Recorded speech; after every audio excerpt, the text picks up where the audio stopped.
The thoughts racing through your mind right now will quiet. The criticism you replay on loop will lose its grip. You will set boundaries without feeling cruel. And something will shift that makes everything else possible. You will stop believing something is fundamentally wrong with you. 8 authentic Buddhist stories answer the questions that keep you exhausted. Not modern parables or motivational tales. These come from the Pali Canon, from ancient Jatakas, from texts preserved for centuries. Why your mind jumps constantly and what actually settles it. How others' expectations became your cage, and how to step free. The difference between absorbing someone's anger and protecting yourself from it. These aren't lectures you must endure or principles you should memorize. They are lived experiences of people who struggled exactly as you do. A monk whose thoughts wouldn't stop. A person who learned that beauty can become burden. Someone who discovered you can be kind without being a doormat. Each story delivers specific medicine. By the time we finish, anxiety won't vanish, but you will relate to it differently. The weight pressing on your chest will feel lighter because you will understand what you've been carrying and why you never had to. Settle into comfort wherever you are. We begin with what the Buddha taught about the restless mind, using the image of a monkey in the Himalayan forests, grabbing one branch after another, never at rest. You know this monkey intimately. Let me show you what happens when you finally stop trying to control it.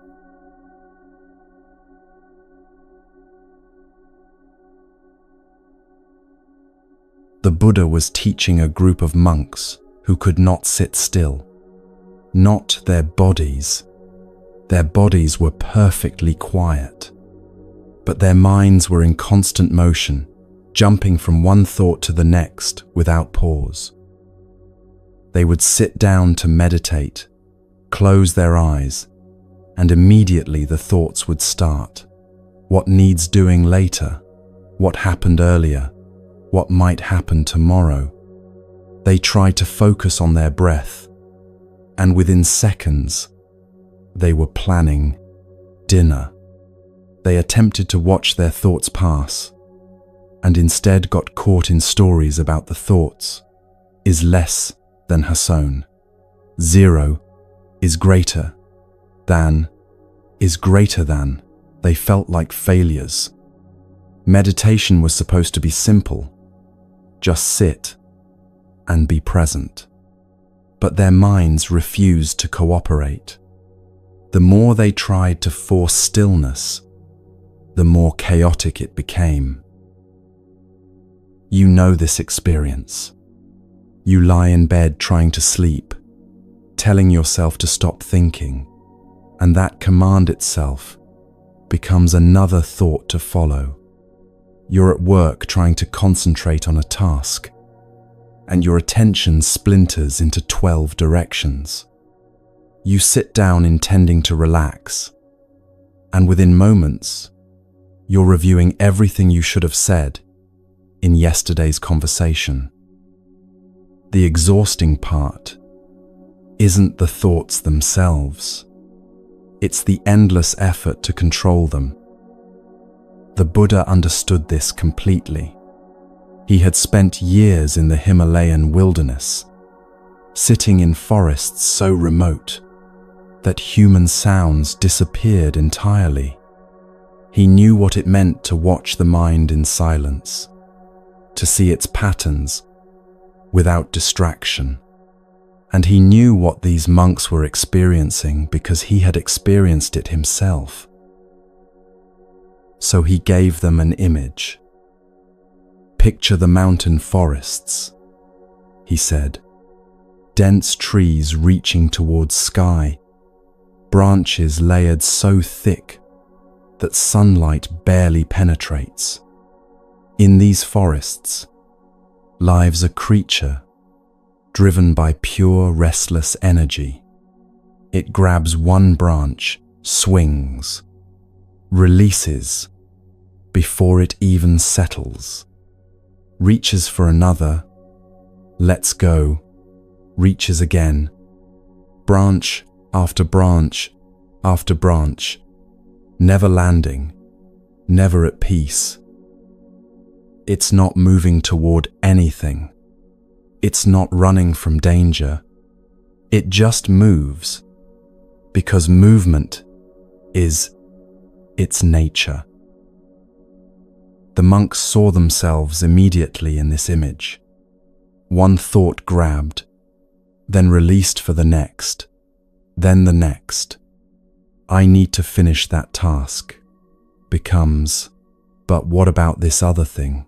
Becomes, I'm not doing enough. Becomes, why am I thinking about this? Becomes, I should be more present. Each thought a branch, held for a moment, dropped for another. The mind never settles, because it's already reaching for what comes next. One of the younger monks raised his hand. But Master, how do I stop the creature from jumping?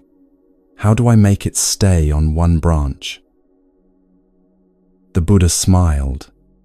This was the question everyone asks. The question that reveals the fundamental misunderstanding. You don't stop it, he said. The monk looked confused. Then how will my mind ever be at peace? Watch what happens when you try to stop it, the Buddha said. The creature is jumping through the forest. You yell at it to stop. Does it stop? The monk thought about this. No, it probably jumps faster, startled by the noise. Exactly, the Buddha said. And if you try to catch it, if you chase after it trying to grab it and force it to be still, it would run from me, the monk answered. It would never stop moving as long as I was pursuing it. This is what you do with your thoughts, the Buddha explained. A thought appears. You immediately try to catch it or push it away. That effort is like chasing the creature through the forest. You think you're solving the problem, but you're creating more movement, more chaos, more restlessness. The monks sat with this. They had been fighting their own minds for so long, believing that peace required winning the fight.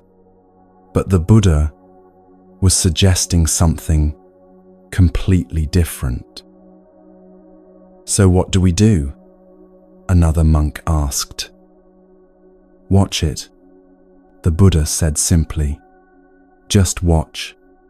The creature jumps from branch to branch. You don't chase it. You don't yell at it. You don't try to convince it to be different. You simply stand in the forest and observe. This is what's happening right now. And when you watch without interfering, something remarkable occurs. The creature begins to slow down. Not because you forced it, but because you stopped energizing its restlessness with your reaction. One of the older monks spoke up. But Master, when I try to just watch my thoughts, I end up thinking about watching my thoughts. I have a thought about my breath, then a thought about having a thought about my breath, then a thought about trying not to think. It never ends. The Buddha nodded. Yes, this happens. And what do you do when you notice you're thinking about thinking? The monk paused. I get frustrated with myself. I think I'm doing it wrong. That frustration, is that also a thought? The Buddha asked. Yes, the monk said slowly. So watch that one too, the Buddha said. Notice, this is frustration appearing. This is the thought that I'm doing it wrong. You don't need to fix anything. You're not trying to achieve a state where thoughts never appear. You're learning to recognize thinking as thinking, without getting pulled into the story the thought wants to tell. He continued, right now, a thought appears in your mind. Let's say it's worry about something you need to do tomorrow. Immediately, without noticing, you step inside the worry. You start planning, rehearsing, imagining scenarios. You're no longer aware that thinking is happening. You've become the thinking. But if you catch it, if you notice, this is worry appearing. Suddenly, there's space. The worry is still there, but you're not inside it. You're watching it, like watching weather move across the sky. A young monk asked, how long does it take before the creature stops jumping, before thoughts stop appearing? The Buddha considered this. That's the wrong question. Thoughts will always appear. That's what minds do. The creature will always be a creature of the forest. But over time, with patient watching, the frantic jumping slows. The desperate grasping eases. And you discover something profound. Even when thoughts are present, you can be at peace. Because peace isn't the absence of thought. It's the absence of struggle with thought. The monks began practicing that very day. They returned to their meditation cushions with different instructions now. Not to empty the mind, not to achieve perfect concentration, but simply to notice when thinking occurred. One monk found himself planning his afternoon tasks within seconds of sitting down. His old habit would have been to berate himself, to try forcing his attention back to the breath through sheer willpower. Instead, he practiced what the Buddha taught. This is planning. This is what's happening now. The planning thought didn't disappear immediately, but something shifted. He was aware of planning rather than lost in it. The thought continued for a few more seconds, then dissolved on its own. Another monk noticed anxiety about an upcoming conversation with a difficult elder. The anxiety wanted to spiral into rehearsing what to say, imagining how it might go wrong, preparing defenses. But he caught it. This is anxiety about the future. Just naming it created distance. The anxiety was still present. He could feel it in his chest, but he wasn't drowning in its story.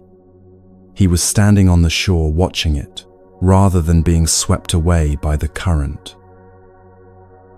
A third monk discovered something unexpected. He had been sitting for perhaps 10 minutes, watching thoughts come and go, when suddenly he realized no thought was present. He was simply aware.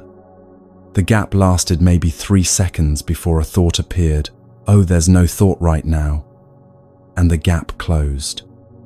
But he had tasted something, a space that existed before thinking, underneath thinking, always available.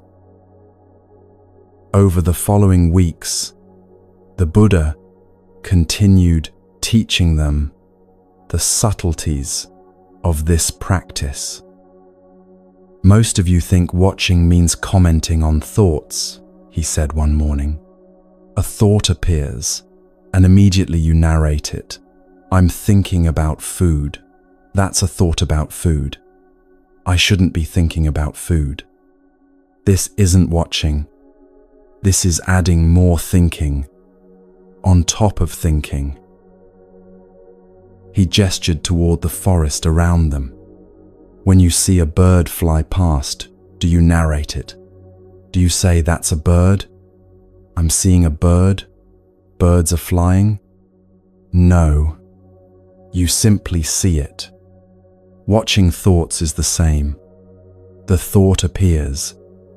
You register its presence, and it passes. No commentary needed. Just clear seeing.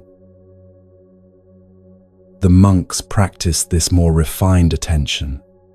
It was harder than it sounded.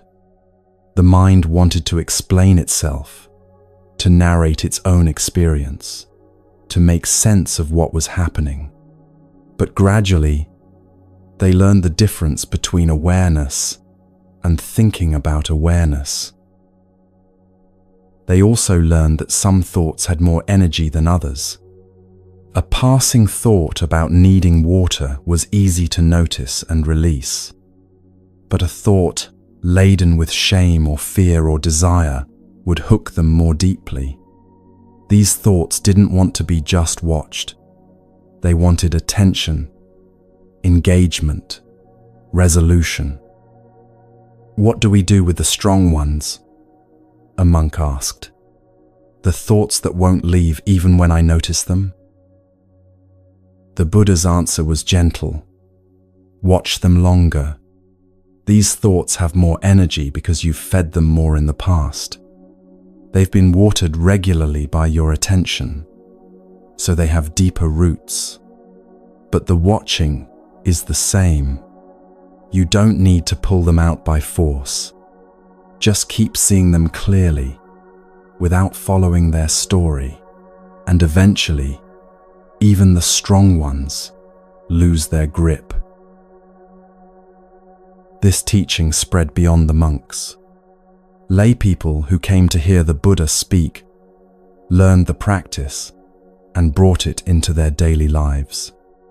A merchant found he could notice his anxious planning about business deals without being consumed by it. A mother caught herself worrying about her children's futures and realized she was missing the actual children in front of her. A farmer recognized his resentful thoughts about weather and neighbors, and in that recognition, found they bothered him less. What they all discovered was this: you can't control which thoughts appear, but you can change your relationship to them. You can learn to be the forest, spacious and still, while the creature moves through you. This is available to you right now. Think about what happens when you remember something embarrassing from your past. Normally, you're inside the memory instantly. You're reliving the moment, cringing at what you said, imagining what others thought. 10 minutes pass, maybe an hour, and you've been nowhere except inside that thought. But what if you caught it early? The memory appears, and before you step inside, you notice this is a thought about something that happened, not as criticism, not as command to stop, but as simple fact. The embarrassment might still pulse through you. The memory might still feel vivid, but you're not trapped in it. You're aware of it happening, which means some part of you is outside it, watching. This is the practice. Not achieving perfect mental silence. Not becoming someone who never worries or replays conversations. Just learning to catch the moment when thinking begins, and in that catching, discovering a tiny space of freedom. At first, you'll notice after you've been lost in thought for several minutes. That's fine. The noticing itself, whenever it arrives, is the practice.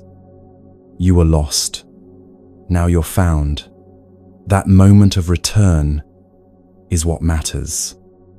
Over time, you'll notice sooner. The gaps between thoughts might expand. Eventually, you might catch thoughts the instant they form, before they pull you into their story. Right now, thoughts are probably appearing as you listen. Maybe doubt. Will this actually work? Maybe planning. What I need to do after this. Maybe judgment. I should be better at staying present. Can you notice them without following them? Just see. Thinking is happening. That seeing, that bare awareness, is the beginning of freedom. The creature still leaps through the forest of your mind, but you're no longer exhausted from chasing it. You're learning to stand still, to watch, and in that stillness, something settles that you've been seeking for a long time.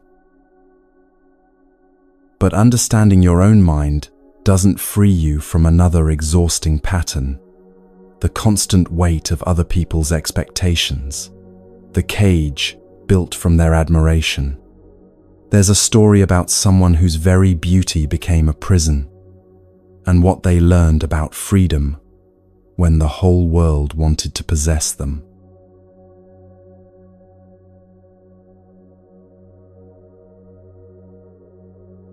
In the high mountain forests of the Himalayas, there lived a creature who had never thought about his own beauty. His feathers shimmered gold in the morning light, shifted to bronze at midday, glowed like copper at sunset. But he didn't know this was remarkable. He simply lived. He drank from cold mountain streams, danced in clearings where sunlight broke through the canopy, roosted in trees that had stood for centuries. His life was uncomplicated. His life was free. He had no name, needed no name. The forest knew him by his presence. The streams recognized him by his footprints. He existed without audience, without judgment, without anyone deciding what his beauty meant or what they wanted to do with it. In the early mornings, mist would rise from the valleys below, and he would glide through it, feeling the cool moisture on his wings. In the afternoons, he would find patches of sunlight and spread his feathers to warm them. These simple pleasures required nothing from him except presence. Then one night, hundreds of miles south in a distant kingdom, a queen had a dream. She saw him moving through shadows, wings catching light, and something in her mind seized the image. When she woke, the wanting remained. Not appreciation, hunger, the kind that says, I must own this. I must possess what I've seen. I cannot rest until it's mine to display. She described the vision to her king, her voice urgent with desire. Find this creature, she said. Bring it to the palace. I want to show the world what belongs to our kingdom. I want proof that we possess what others can only dream of. The king sent his best hunters north.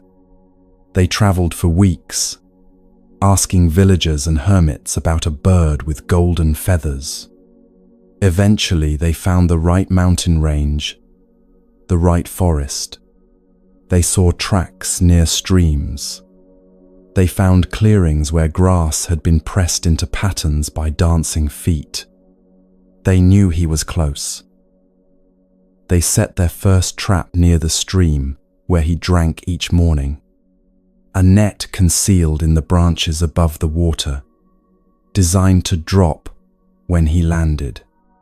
They wanted him alive and perfect. The queen had been specific about that. Not harmed, just captured, just owned. The golden one arrived at dawn as usual.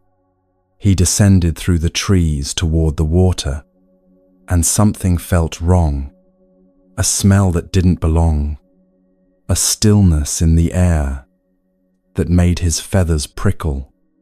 He veered away at the last moment, saw the net waiting, and understood in a flash. His life had changed. The innocence of simply existing was over. Someone wanted him, and wanting, he would soon learn, was different from appreciating. Over the following weeks, traps appeared everywhere he went, snares hidden along his usual walking paths, nets concealed in the trees where he roosted, other birds released as bait to lure him into clearings where hunters waited with capture devices. The hunters studied his patterns obsessively. They learned when he drank, where he slept, how he moved through his territory. They mapped every detail of his life, not to understand him, but to control him. They anticipated everything. His entire existence transformed. Every morning now, he had to check for hidden nets before approaching water. Every clearing might be an ambush. Every sound could signal hunters approaching. The forest that had been home became a landscape of potential danger. And the reason, the only reason, was the way he looked. He began to understand something profound. His beauty, which had been neutral fact, had become currency in someone else's economy of desire. He was being hunted not for food, not because he threatened anyone, not because of anything he had done, but because a woman hundreds of miles away had dreamed of him and decided he should belong to her. His beauty, which had simply existed as part of his nature, had become the source of constant threat. He couldn't make himself less golden. That wasn't possible, and it wasn't the answer. His feathers were what they were. Dimming himself wouldn't solve the problem. It would only mean living as a shadow of what he was while still being hunted. But he could learn vigilance. He could adapt. He stopped following routines. He drank at different times each day, never establishing patterns the hunters could predict. He roosted in different trees every night, never returning to the same branch twice in a week. He learned to read the forest for disturbances, the wrong smell on the wind, the too quiet birds, the feeling of being observed. His awareness sharpened, not from fear, but from clear understanding of what was actually happening. Sometimes he would arrive at his usual drinking spot and sense the trap before seeing it. His body knew the difference between forest emptiness and hunter emptiness. He learned to trust these instincts. Other times, he would deliberately approach a clearing where he sensed waiting hunters, then veer away at the last second, teaching them that he was aware that he could not be fooled by their patience. And through this sharpened awareness, something deeper emerged. He began to see the situation for what it truly was. The queen had never seen him, except in a dream. She didn't know how he moved through the world, what sounds he made in the early morning, what his actual life consisted of. She wanted to possess an image, a projection, a thing she could point to and say, "This belongs to me. This proves my worth. This demonstrates my power to acquire what others cannot." The hunters pursuing him year after year weren't interested in his well-being. They didn't care about his nature or his freedom. They wanted to trap him, cage him, put him on display so others could admire what their kingdom owned. Their attention was a form of violence dressed as admiration. They would call it appreciation while constructing the cage. This understanding settled into him like stillness after storm. Being wanted is not the same as being valued. Being admired is not the same as being understood. Being praised for your beauty means nothing if that praise comes with the demand that you surrender your freedom to serve someone else's image of you. Years passed. The hunters never caught him, not because he hid in caves or dulled his feathers, but because he learned to live with clarity instead of assumption. He remained exactly himself, golden, magnificent, dancing in clearings when the spirit moved him. But he no longer believed his beauty was something others would simply appreciate from a respectful distance. He understood that what made him extraordinary also made him a target for those who confused possession with appreciation. The queen's desire never faded. She died still longing for what she could not own, still believing that capturing him would have completed something in herself. The hunters grew old and gave up their pursuit. New hunters were sent, but they too failed. And the Golden One lived out his days in the mountains, drinking from streams, moving through the forest on his own terms, free not because he hid, but because he refused to let others' desire for him create any obligation. This story lives in your life right now.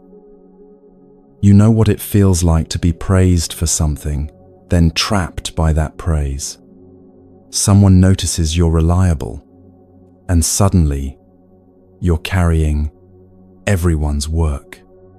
Someone admires your patience, and now you can't express frustration without disappointing them. Someone loves your strength, and showing vulnerability feels like betrayal. The quality that was simply part of your nature becomes a role you must perform constantly. And beneath that performance, you're exhausted. Like the Golden Peacock, you can't unbecome what you genuinely are. If you're naturally capable, you can't fake incompetence. If you're genuinely kind, you can't pretend cruelty. Your qualities are real. But here's what the story reveals.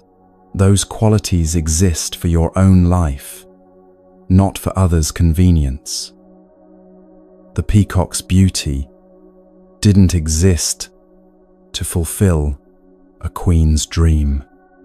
Your competence doesn't exist to solve everyone's problems. Your kindness doesn't exist to prevent people from experiencing appropriate consequences. Your strength doesn't exist to hold up people who refuse to stand on their own. Most people make the opposite mistake. They receive admiration for something and immediately build their entire identity around maintaining that admiration. The compliments become commands. The appreciation becomes expectation. And years later, they wake up exhausted, performing a version of themselves they can barely remember choosing. Think about the parts of yourself that receive praise. Maybe your family admires your success, so you stay in a career that's slowly killing you. Maybe friends depend on your constant availability, so you've forgotten how to say you need time alone. Maybe your partner loves your stability, so you hide every moment of fear or doubt. You've translated their appreciation into debt. You've heard, "I admire this about you," and somehow understood it as, "You must always be this for me." But they didn't cage you. You caged yourself by believing their vision of you was your responsibility to maintain forever. The teaching here isn't invisibility. It's not about hiding your light or pretending to be less than you are. The peacock remained golden. He still danced in the clearings, but he stopped letting his beauty determine where he could go, when he could drink, how he had to live. He adapted to reality without changing his fundamental nature. You can do the same. Remain yourself, capable, kind, strong, whatever you genuinely are. But stop performing those qualities on command. Stop believing that being admired means being endlessly available. Stop thinking you owe people consistency with their image of you. What if you disappointed someone? Really imagine it.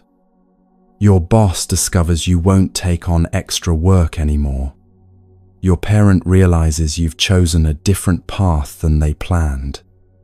A friend sees you're not always strong, not always patient, not always available.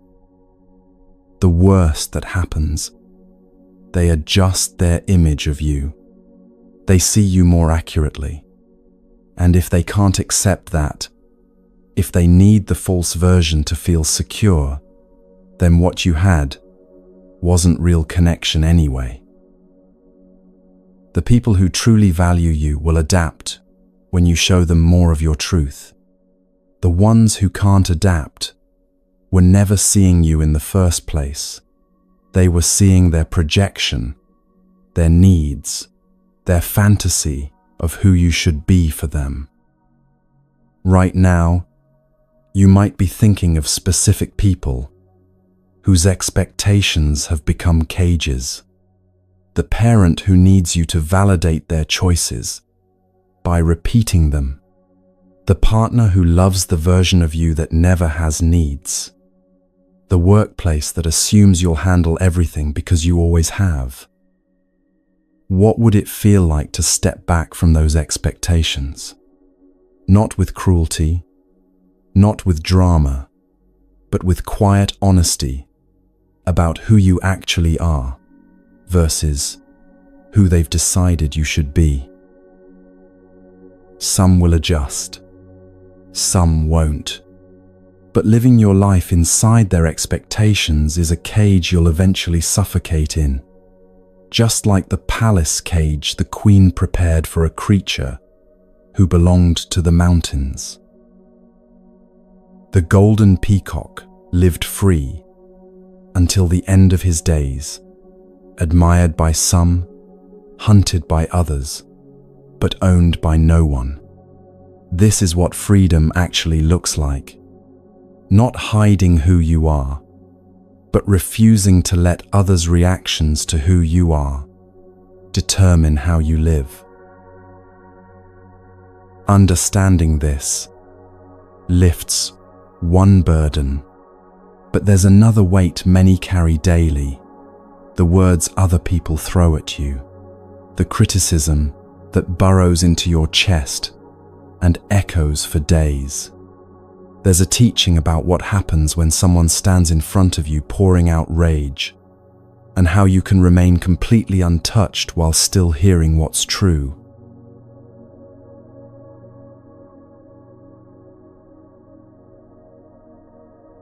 Bharadvaja was a man consumed by anger. He came from a respected Brahmin family, people who prided themselves on tradition, on maintaining the old ways. But recently something had happened that he experienced as betrayal. Members of his own family, his cousins, his nephew, even his younger brother, had started following the Buddha. They would leave the house early to hear this wandering teacher speak. They quoted his words at meals. They practiced sitting meditation instead of performing the rituals Bharadvaja considered sacred. It felt like theft, like this teacher had stolen his family from under him. The anger built over months. Every time he saw his brother return from hearing the Buddha teach, something twisted in Bharadvaja's chest. He tried arguing, tried reasoning, tried shaming them back to the old practices. Nothing worked. They would just smile with infuriating calmness and say things like, "Come hear him yourself. You'll understand."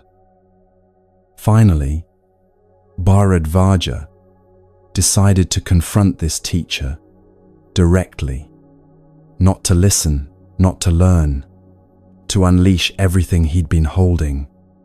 He wanted the Buddha to know what he'd done, how he'd disrupted families, how his teachings were destroying the foundations of their community.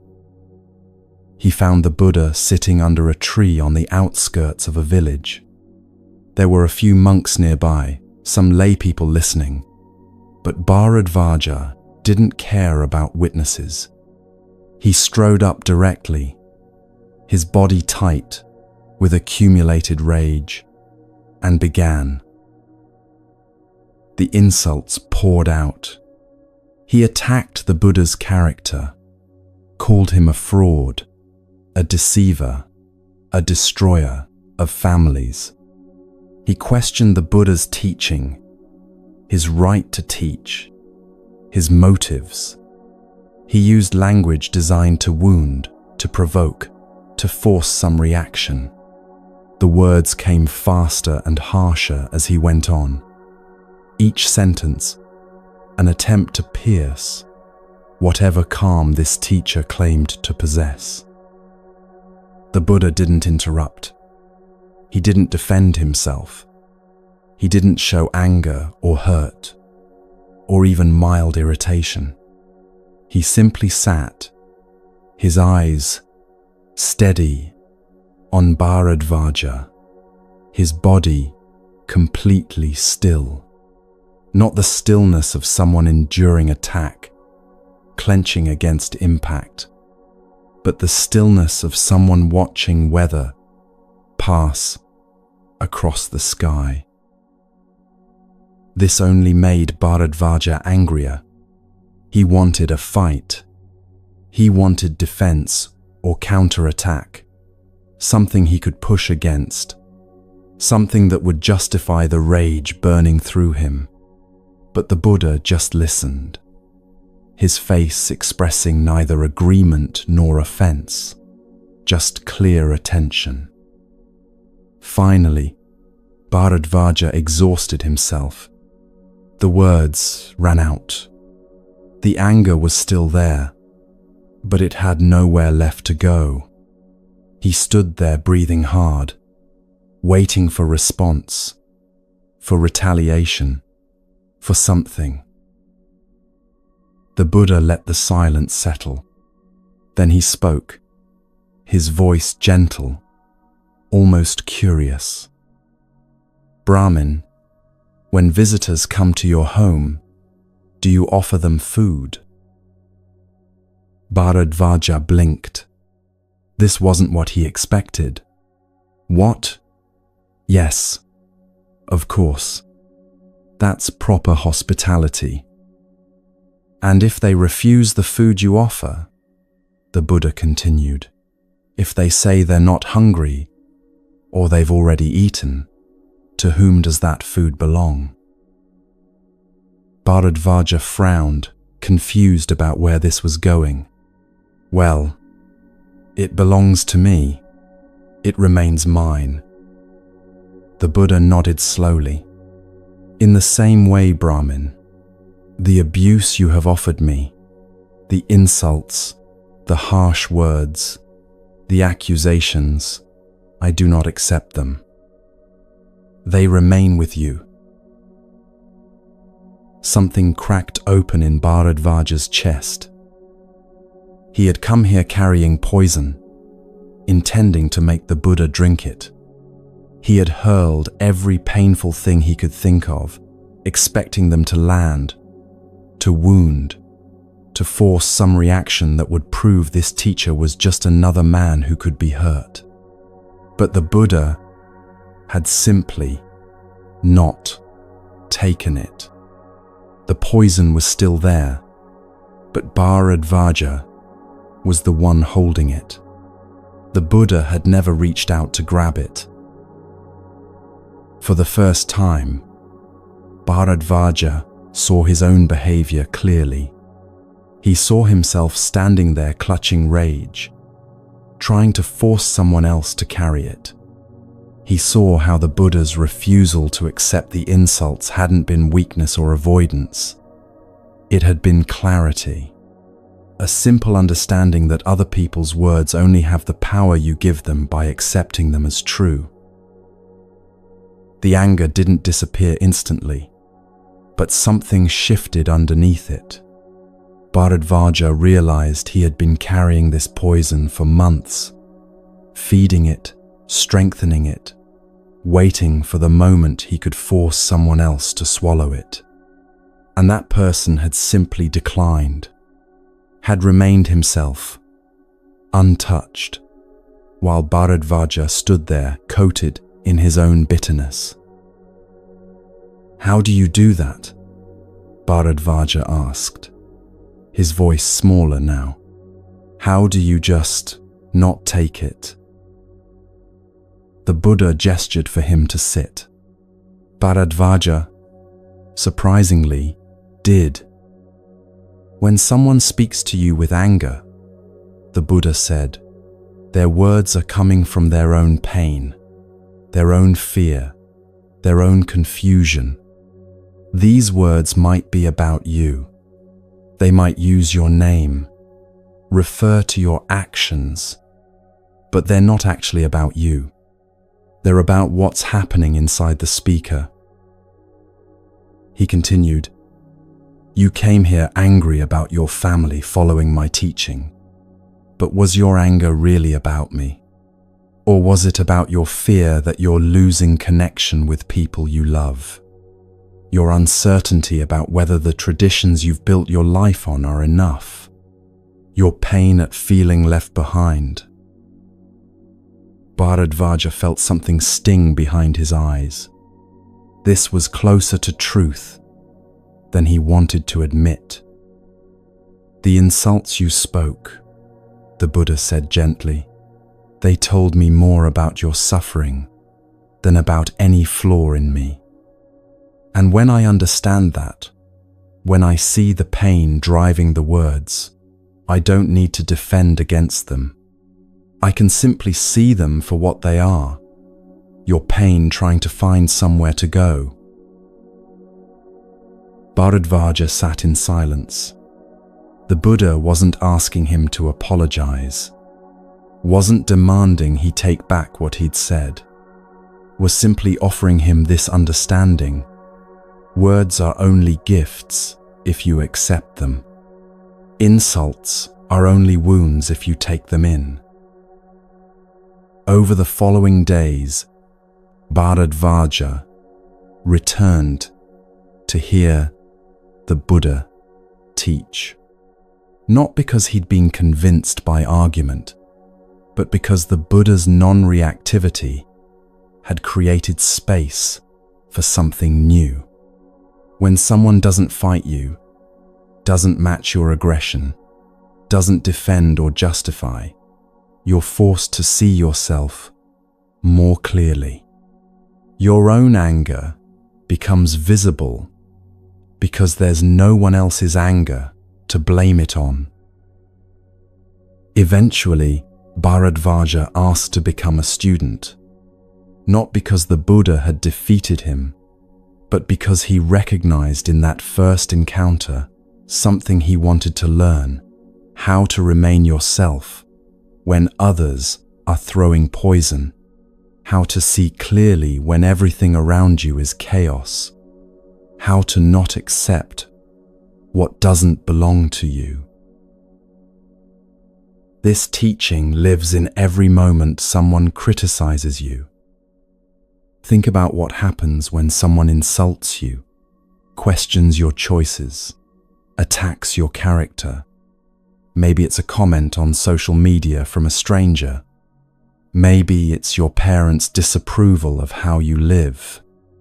Maybe it's a colleague's cutting remark in a meeting. The words land, and immediately your mind starts working with them. Are they right? Is there truth in what they said? What did I do to deserve this? How can I prove them wrong? What should I have said back? These questions loop for hours, sometimes days. You replay the moment. You construct better responses. You imagine confrontations where you finally make them understand. This is acceptance. You took the gift. You're holding it now, examining it, arguing with it, letting it define your evening and disturb your sleep. Not accepting looks different. It doesn't mean pretending you didn't hear. It doesn't mean suppressing hurt. It means recognizing that their words are coming from their internal state, not from objective truth about you. When someone criticizes you harshly, ask yourself, is this about me or is this about them? Are they describing reality or are they projecting their own pain, their own fear, their own unmet needs? Most of the time, it's projection. The parent who criticizes your life choices is often expressing their own regret about roads not taken. The colleague who questions your competence is frequently revealing their own insecurity. The stranger online who attacks your appearance is telling you about their relationship with their own body, not yours. This doesn't mean all criticism is invalid. Sometimes feedback is accurate and useful, but you can tell the difference.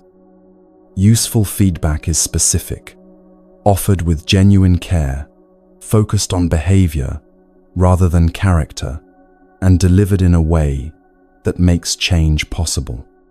Projection is vague, hostile, attacks your fundamental worth, and leaves you nowhere to go except feel bad. When you recognize projection, you can decline to accept it. This doesn't require confrontation. You don't need to explain to the person why their words don't apply. You just internally note, this is about them, not about me. And then you let it go. Not by forcing yourself to forget, but by choosing not to give it space in your mind, not to let it nest there and build stories. The Buddha could do this completely. Years of practice had trained his mind to the point where insults literally didn't disturb his inner peace. You're probably not there yet. Neither am I. But it's a practice, not an instant achievement. The first time someone insults you after hearing this teaching, it will probably still sting. That's normal. The sting is the initial impact, the moment before you remember you have a choice. But then, and this is the practice, you can catch yourself before you grab the poison and swallow it. You feel the sting, acknowledge it existed, and then ask, do I want to carry this? Is this mine to hold? More often than not, the answer will be no. It's theirs. It came from their pain, their confusion, their unhealed wounds. You can witness that without taking it into yourself. Over time, this gets easier. The gap between hearing harsh words and remembering you don't have to accept them gets shorter. Eventually, you might reach moments where insults truly don't land at all. Not because you've built walls, but because you see so clearly where they're coming from that they never feel personal. This week, practice this with small things. Someone makes a passive-aggressive comment. Someone questions your judgment. Someone implies you're not enough in some way. Before you automatically take it in, before you start the loop of, are they right? What did I do wrong? How do I prove them wrong? Pause. Ask yourself, is this gift mine to accept? Most of the time, you'll realize it isn't. It's their anger, their fear, their projection, their inability to deal with their own feelings. They're offering you poison and hoping you'll drink it because they don't know what else to do with it. You can decline, politely, internally, without drama. Just, that's yours, not mine. And then watch what happens. The words might still echo for a moment, but they'll fade faster. You won't carry them for days. You won't let them define how you see yourself. You'll be like the Buddha under that tree, present, aware, but fundamentally undisturbed. Understanding that you can decline others' poison is liberating. But there's a companion skill that makes this complete, knowing when and how to show your own boundaries clearly, how to protect yourself without cruelty. There's a story about a creature who learnt the Buddha's teaching about non-harm, but misunderstood it dangerously, and what happened when the Buddha corrected that misunderstanding.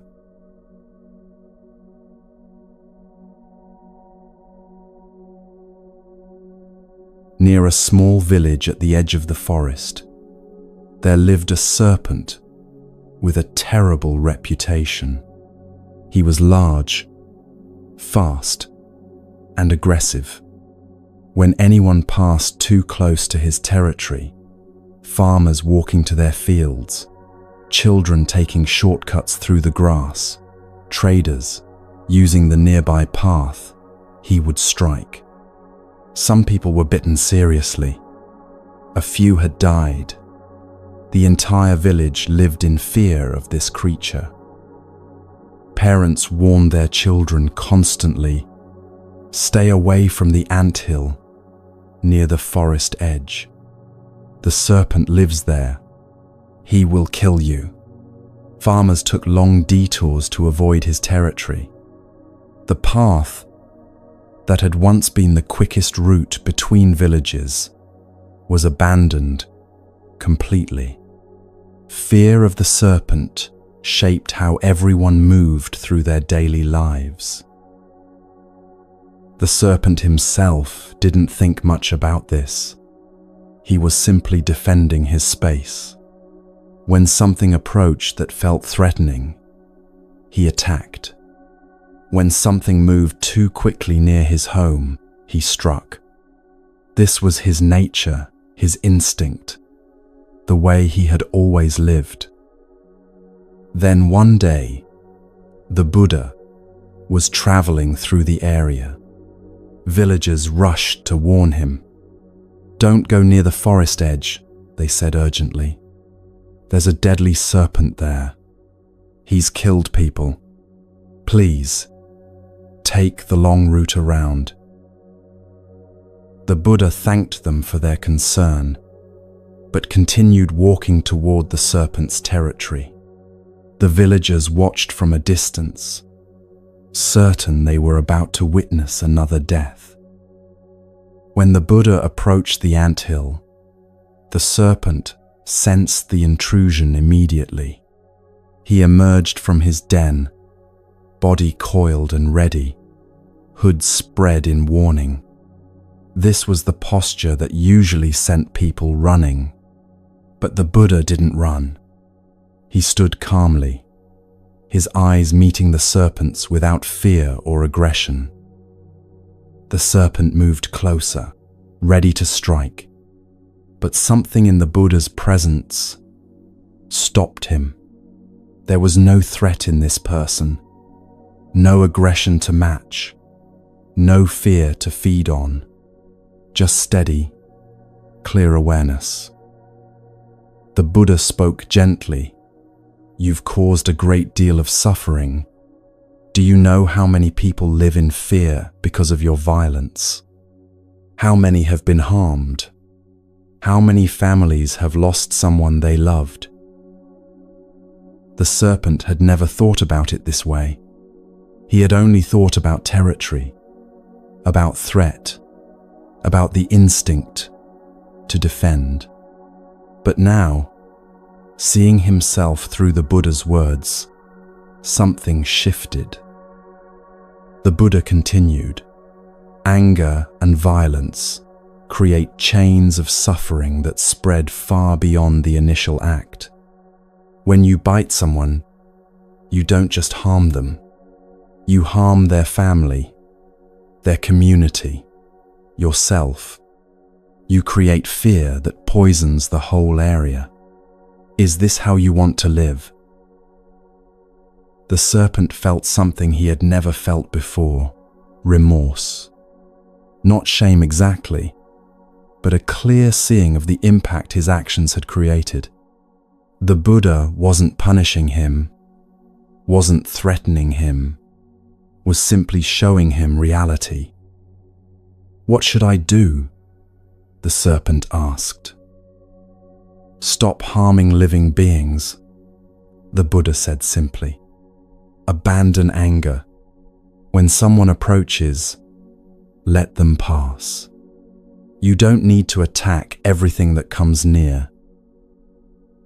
The serpent took this teaching deeply into himself. He made a commitment right there. No more biting. No more violence. No more causing harm.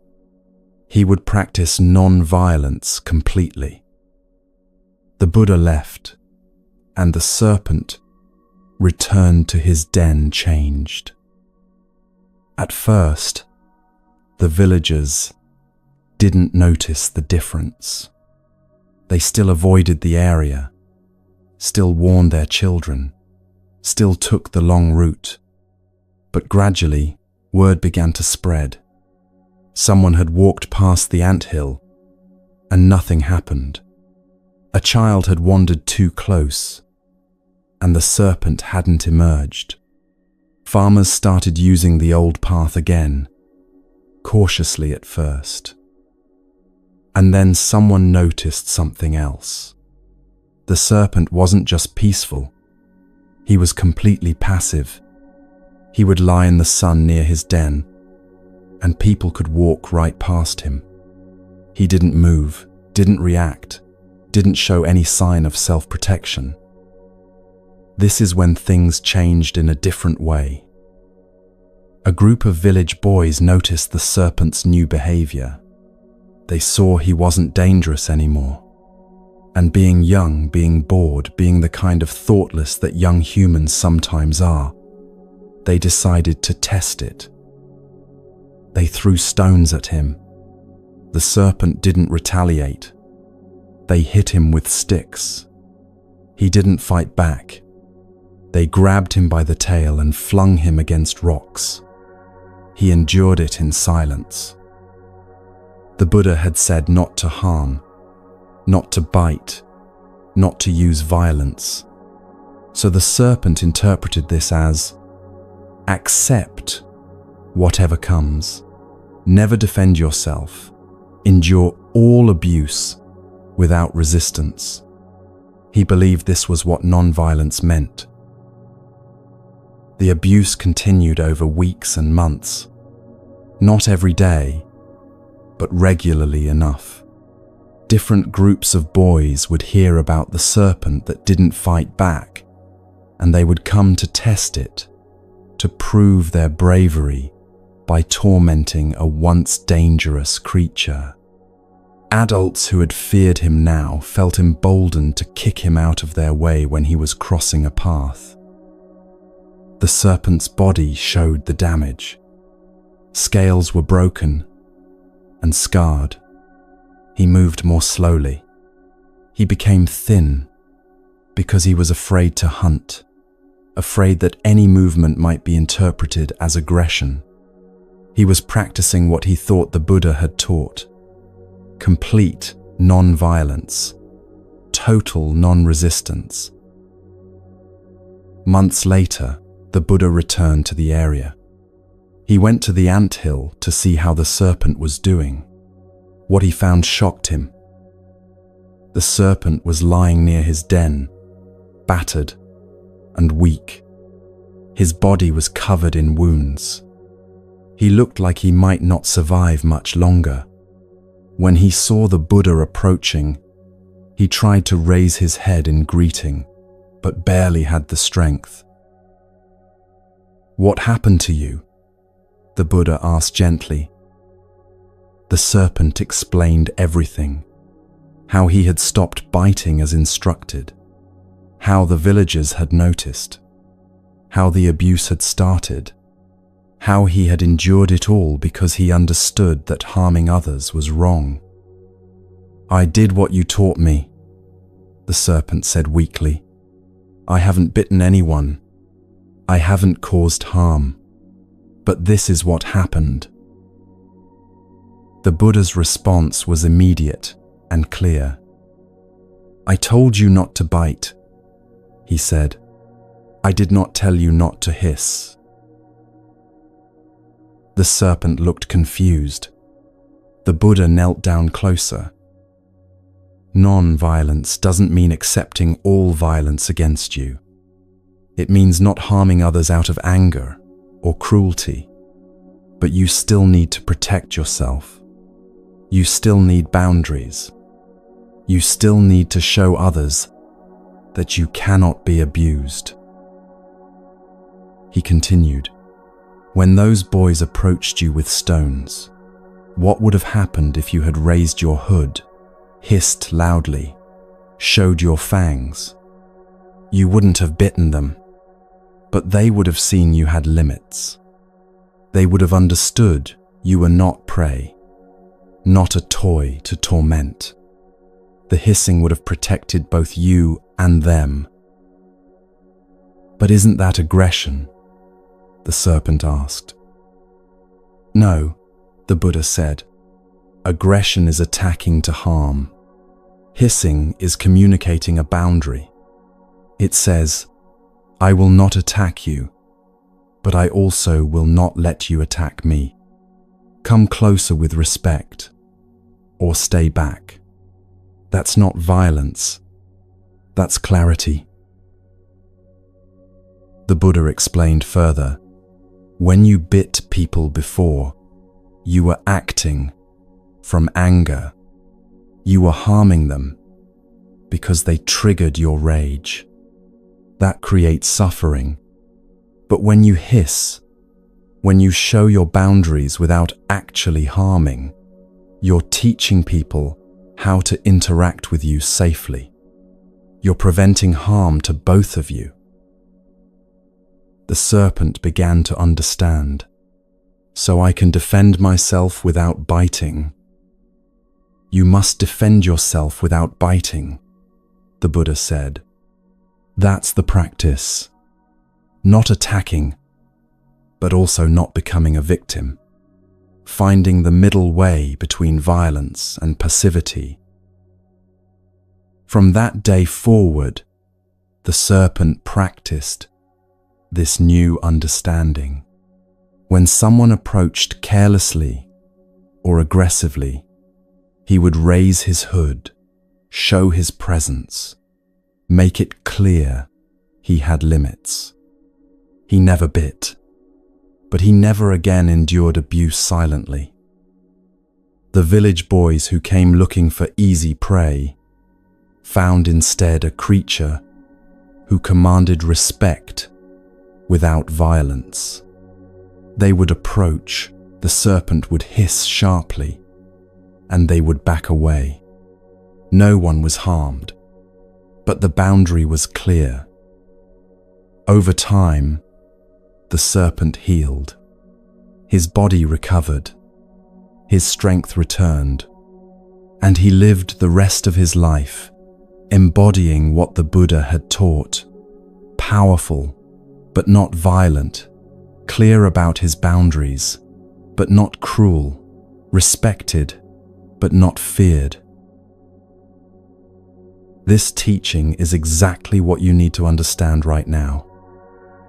You've probably spent your life believing that being kind means being available, that being spiritual means being passive, that being good means letting people treat you however they want.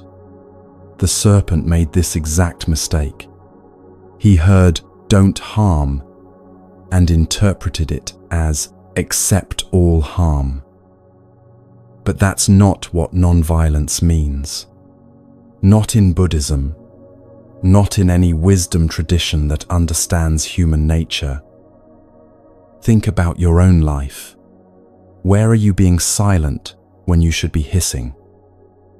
Maybe your coworker constantly dumps extra work on you, and you accept it without comment because saying no feels mean. Maybe your family member criticizes every choice you make, and you sit there taking it because defending yourself seems aggressive. Maybe your partner speaks to you dismissively, and you don't object because you don't want to cause conflict. You're the serpent lying there wounded, believing that acceptance equals virtue. But it doesn't. It equals suffering that doesn't have to exist. The Buddha's teaching is clear: hiss. What does hissing look like in human life? It's not yelling. It's not attacking. It's not cruelty. It's clear communication of your boundaries. When your coworker tries to hand you extra work, "I can't take this on right now. My plate is full." That's hissing. No apology, no over-explanation, just clear boundary. When your family member criticizes your choices, "I've made my decision about this. I'm not going to discuss it further." That's hissing. Calm, firm, final. When your partner speaks dismissively, "That tone doesn't work for me. We can continue this conversation when you can speak to me with respect." That's hissing. You're showing your limit without attacking them. The key difference between hissing and biting. Biting is designed to harm. "You're such an inconsiderate person. You always do this. you never think about anyone else. That's biting. That's injecting venom. That creates wounds. Hissing is designed to protect. I need you to stop doing this.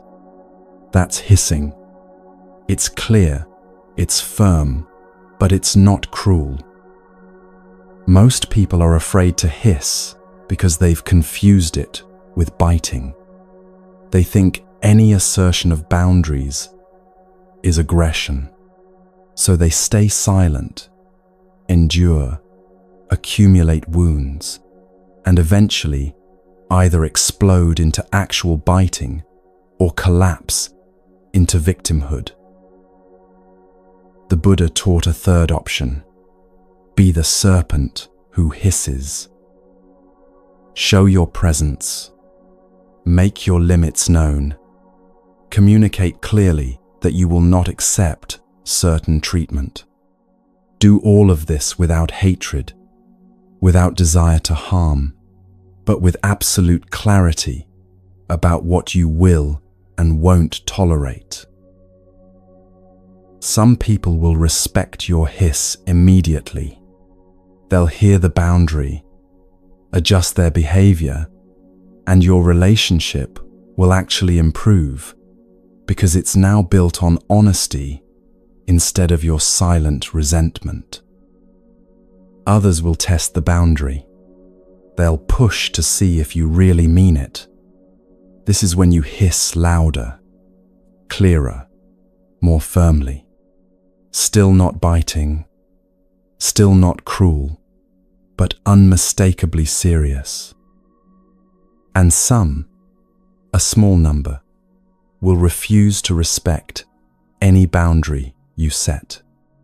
These are the people you may need to distance yourself from entirely, not as punishment, not as revenge, but as protection.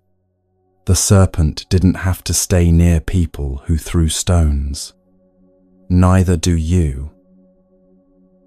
What the Buddha taught the serpent applies directly to you. You have the right to exist safely in the world. You have the right to protect yourself from harm. You can do this without becoming the thing you're protecting yourself from. You can set boundaries without being cruel. You can say no without being hateful. You can show your limits without attacking. This is the middle way. Not violence, not passivity, but clear presence. Right now, identify one place where you need to hiss. Not bite, hiss. One relationship, one situation, one pattern where you've been lying there taking stones, believing that's what kindness requires. What would your hiss sound like? Not an attack, not a lecture, not a detailed explanation of why they're wrong. Just a clear statement of your boundary. Practice it. Say it out loud right now, even if no one's listening.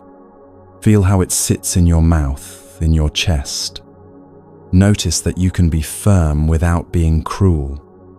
You can protect yourself without harming anyone. The serpent learned this and lived differently afterward. He was no longer dangerous, but he was also no longer vulnerable. He commanded respect not through fear, but through clear communication about his boundaries. You can live this way too, protected but not violent, kind but not passive, peaceful but absolutely clear about what you will accept and what you won't. Now you understand both pieces, how to not accept others' poison and how to show your boundaries without injecting your own. These two teachings work together as complete protection. One guards your inner peace, the other guards your outer safety. But there's a deeper pattern beneath all this. One about how you relate to the events of your life themselves, the circumstances you label good or bad.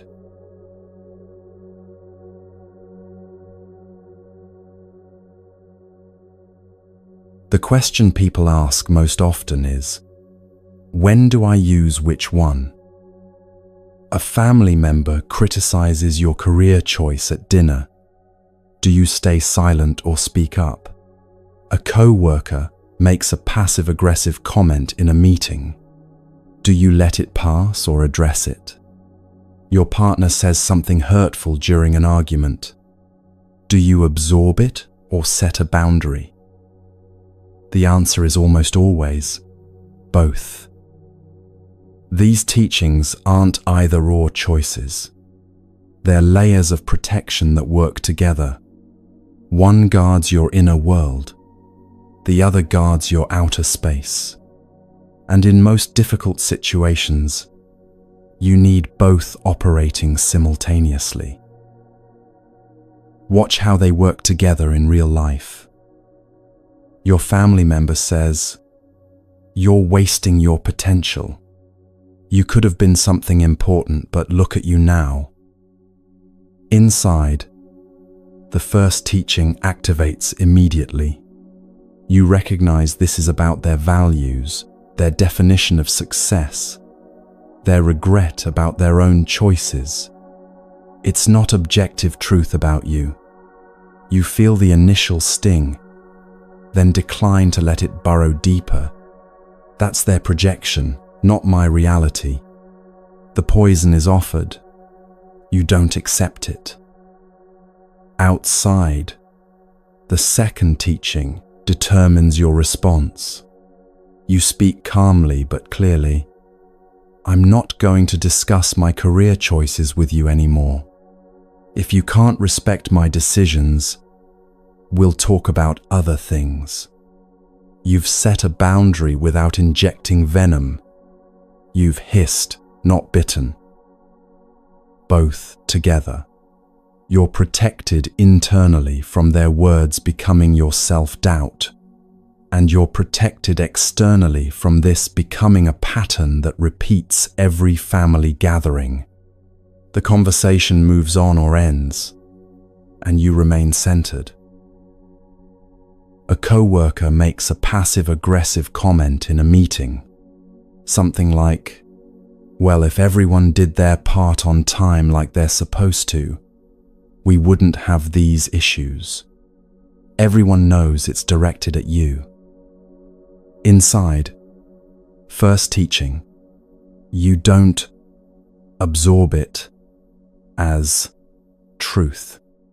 You recognize passive aggression as their inability to communicate directly, their own discomfort with conflict.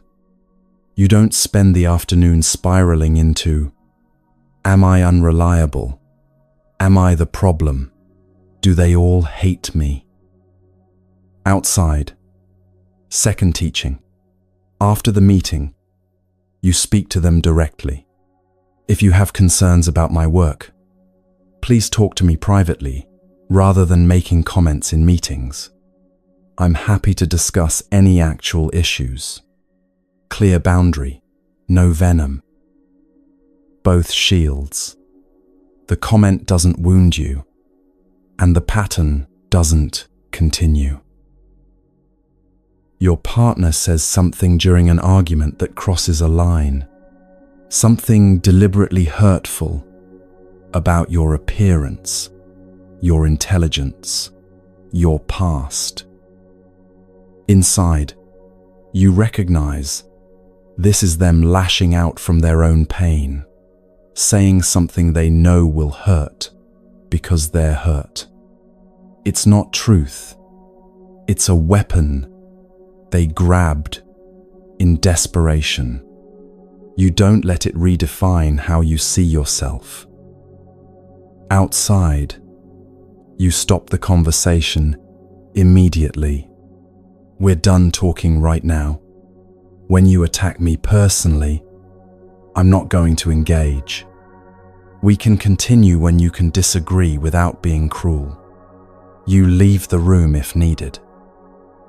Both shields. Your self-worth remains intact, and you've shown clearly that this behavior ends the conversation. When you talk again, there's a better chance it will be productive because you didn't accept the poison and you showed your limit. Notice the pattern. The inner shield is immediate and automatic. It happens in your mind the moment words are spoken. The outer shield requires conscious action. It's what you say or do in response. Sometimes you'll use one more than the other, depending on the situation. Stranger online says something cruel about you. Inner shield only. You see it's their stuff. You don't internalize it. You move on. No outer response needed. They're not in your actual life. They get no boundary conversation. They get nothing. Boss regularly overloads you with work.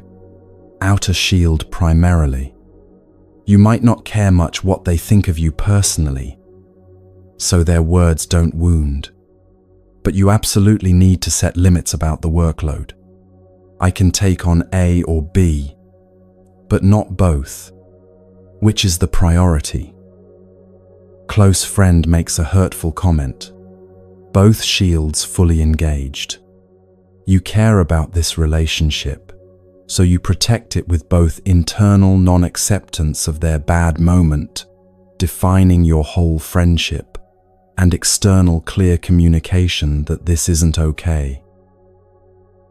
Understanding when each shield is needed comes with practice.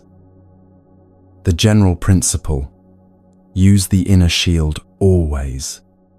Every time someone offers you poison, decline it internally. This is a constant practice, a way of relating to all criticism and hostility. Use the outer shield when there's a pattern, there's a relationship you want to maintain, but needs correction. There's ongoing access to you that's being abused, or silence would communicate acceptance.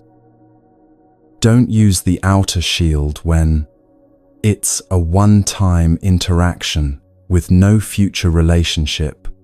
Engaging would escalate danger.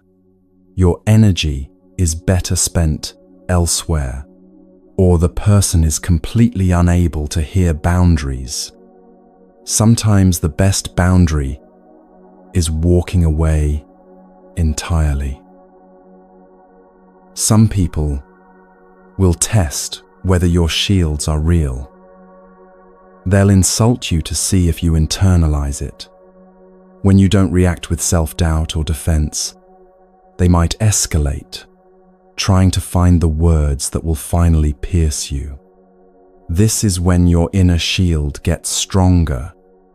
Each failed attempt to wound you proves to yourself that their words aren't truth. They'll push against your stated boundaries to see if you'll enforce them. You said don't speak to you that way, and they do it again. This is when your outer shield must be consistent. You follow through. You end the conversation.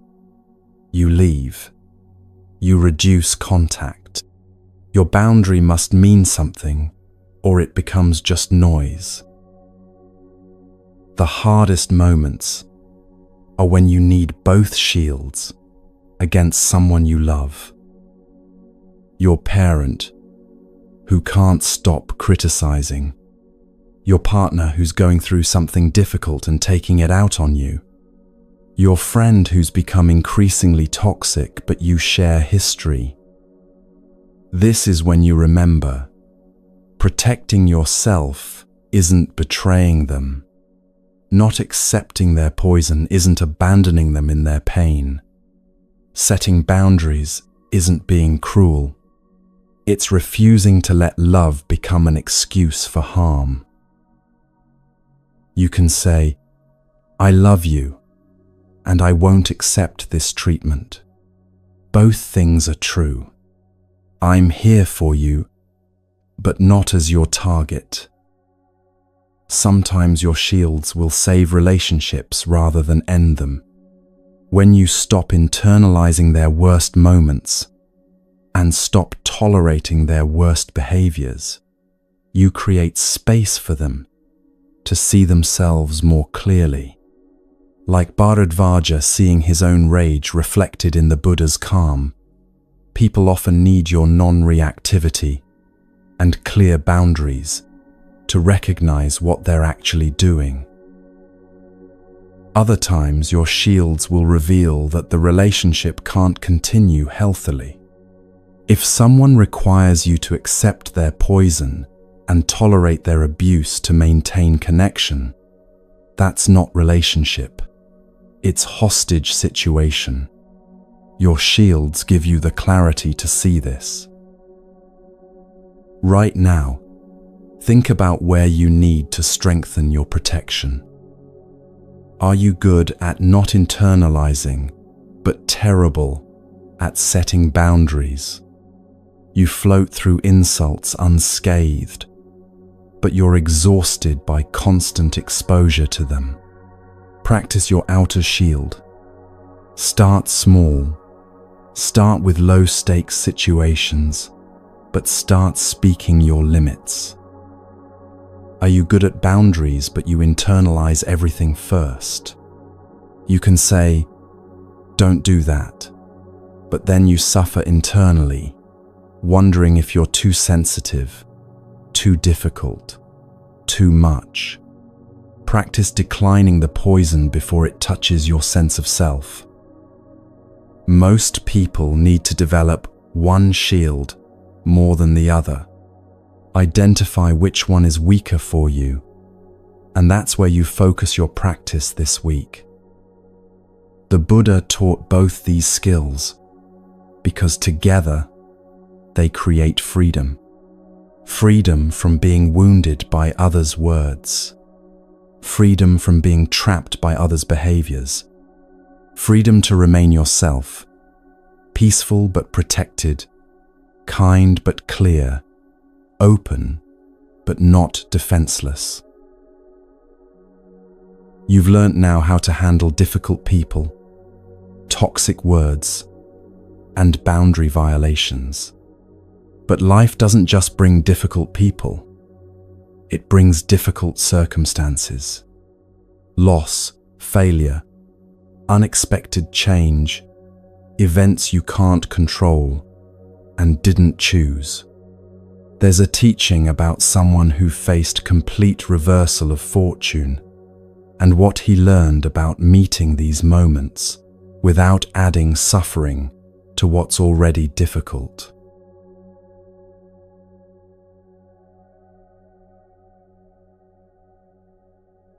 In the kingdom of Mithila, there lived a man known simply as Kaccayana. His name was spoken with respect in every corner of the city. Merchants sought his advice on disputes. Farmers brought him their land quarrels. Even the king relied on his judgment when difficult decisions needed making. Kaccayana served as a royal advisor, but his reputation came from something deeper than his position. People trusted him because he saw clearly. When two parties came arguing, each certain they were right, he could find the truth underneath the emotion. When the king faced choices with no obvious answer, Kaccayana could illuminate consequences others hadn't considered. His insight seemed to cut through confusion like lamplight through darkness. He had built this life carefully over years.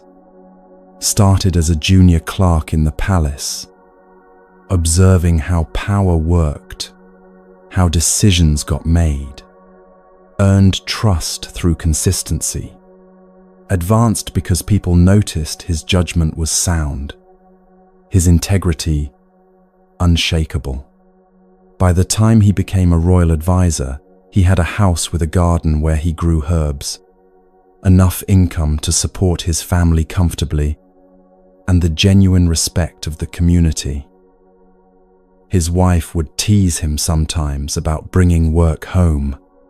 He'd sit in their garden after dinner, still turning over some complex problem in his mind, and she'd bring him tea and remind him that not everything could be solved before morning. His children had grown up watching him serve the kingdom, learning from his example what it meant to live with purpose. By any measure, his life was good, stable, secure, built on a foundation that seemed unshakable. Then, one morning, everything shattered.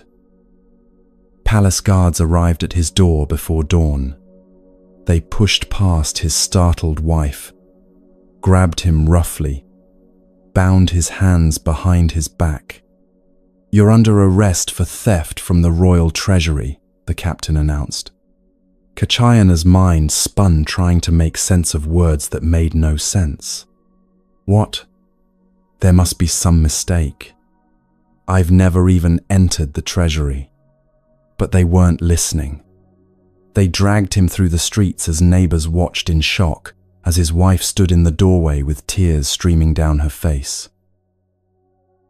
At the palace, he demanded to see the king, to explain, to understand the accusation. But he was told the king had already seen the evidence and made his decision. A valuable ceremonial vessel had disappeared from the treasury weeks ago. Someone claimed they saw Kachayana near the treasury that day. Another person, someone who had always resented Kachayana's influence, had fabricated documents suggesting Kachayana had gambling debts, financial pressure, motives for theft. The king, trusting these reports and not investigating further, had made his judgment. His trusted advisor had betrayed him. There would be no trial, no chance to present defense, no opportunity to expose the lies. Kachayana was thrown into prison. The cell was everything you'd imagine from the worst nightmares of confinement. Dark except for thin light that crept through a gap near the ceiling at midday. The floor was cold stone, damp and filthy with things he didn't want to identify. The air reeked of human waste and unwashed bodies and desperation. Other prisoners filled nearby cells, some moaning continuously, some shouting at guards who ignored them, some sitting in defeated silence that was somehow worse than the moaning. Kachayana sat on the stone floor and tried to understand what had happened. Yesterday morning he had been in the palace, advising the king on tax policy, eating breakfast with his family, planning his daughter's upcoming wedding. Now he was here, imprisoned, his reputation destroyed, his family shamed, his future apparently ended. He could feel panic rising in his chest like floodwater. His mind wanted to spiral. This is impossible. I've done nothing wrong. My life is ruined. My wife, my children, what will happen to them when everyone believes I'm a thief? I'll die here. Everything I built over decades is gone in a single morning. But Kachayana had spent years training his mind to see clearly, to distinguish reality from the stories we tell about reality. He took a breath and observed what was actually true in this moment. Yesterday I was free. Today I am imprisoned. The conditions of my life have changed. Not, this is terrible, Not, "This is the end of everything." Not, "I don't deserve this." Just, "Conditions have changed." He noticed fear arising, the physical sensation of it tightening his throat, making his heart race. He noticed anger at the injustice, hot and sharp in his chest. He noticed grief for what he'd lost, heavy and aching. But he didn't feed these feelings with catastrophic stories about the future. He didn't spend hours imagining worst-case scenarios. He simply sat with what was actually happening in this moment, which was sitting on cold stone, breathing stale air, feeling afraid. Days became weeks. Weeks became months. Guards brought thin gruel once a day, sometimes with a piece of stale bread. There was a bucket in the corner for waste that was emptied irregularly. Rats moved through the cells at night. Prisoners around him deteriorated in different ways, some into raving madness, some into bitter rage that poisoned every word they spoke, some into hollow-eyed resignation where they stopped speaking at all. Kachayana maintained the same practice, observing conditions without the story that these conditions defined his entire existence or predicted his entire future. When despair arose, and it did, especially in the darkest hours before dawn, he watched it like weather moving through, acknowledged it. This is the mind in despair. Didn't fight it, didn't feed it, just witnessed it until it passed. When he caught himself clinging to memories of his former life, his garden, his family, his work, he gently released them. Those were past conditions. These are present conditions. Both are temporary. When he imagined the future, dying here, never seeing his family again, being forgotten, he returned to the only moment that actually existed, this one, this breath, this sensation of cold stone, this actual moment, rather than the imagined terrible future. His body weakened from poor food and lack of movement. His hair grew long and matted.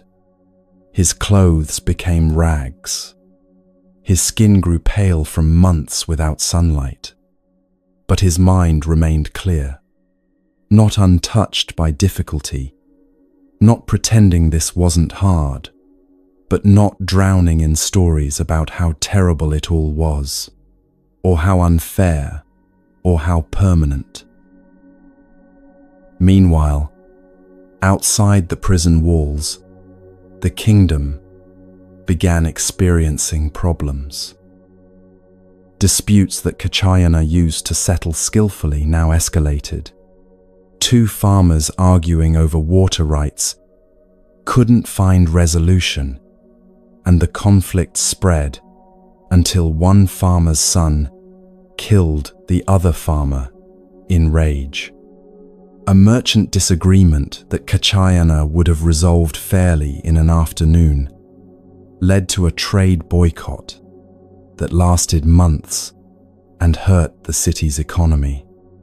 The king's other advisors proved themselves either incompetent, missing obvious consequences of their counsel, or corrupt, giving advice that served their own interests rather than the kingdom's good. The king started to notice the absence. Decisions he made, without Kachayana's insight, created consequences he hadn't foreseen. Problems multiplied. Tax policies he'd implemented on bad advice were making farmers abandon their land. Trade agreements he'd signed were favoring foreign merchants over his own people. He began, quietly, to doubt the accusations that had seemed so convincing 6 months ago. Then one day, palace guards caught a servant trying to sell a ceremonial vessel at the market. The very vessel that had gone missing. Under questioning, the servant confessed everything. He had stolen it. He had been helped by others in the palace who wanted Kachayana's position, who resented his influence with the king.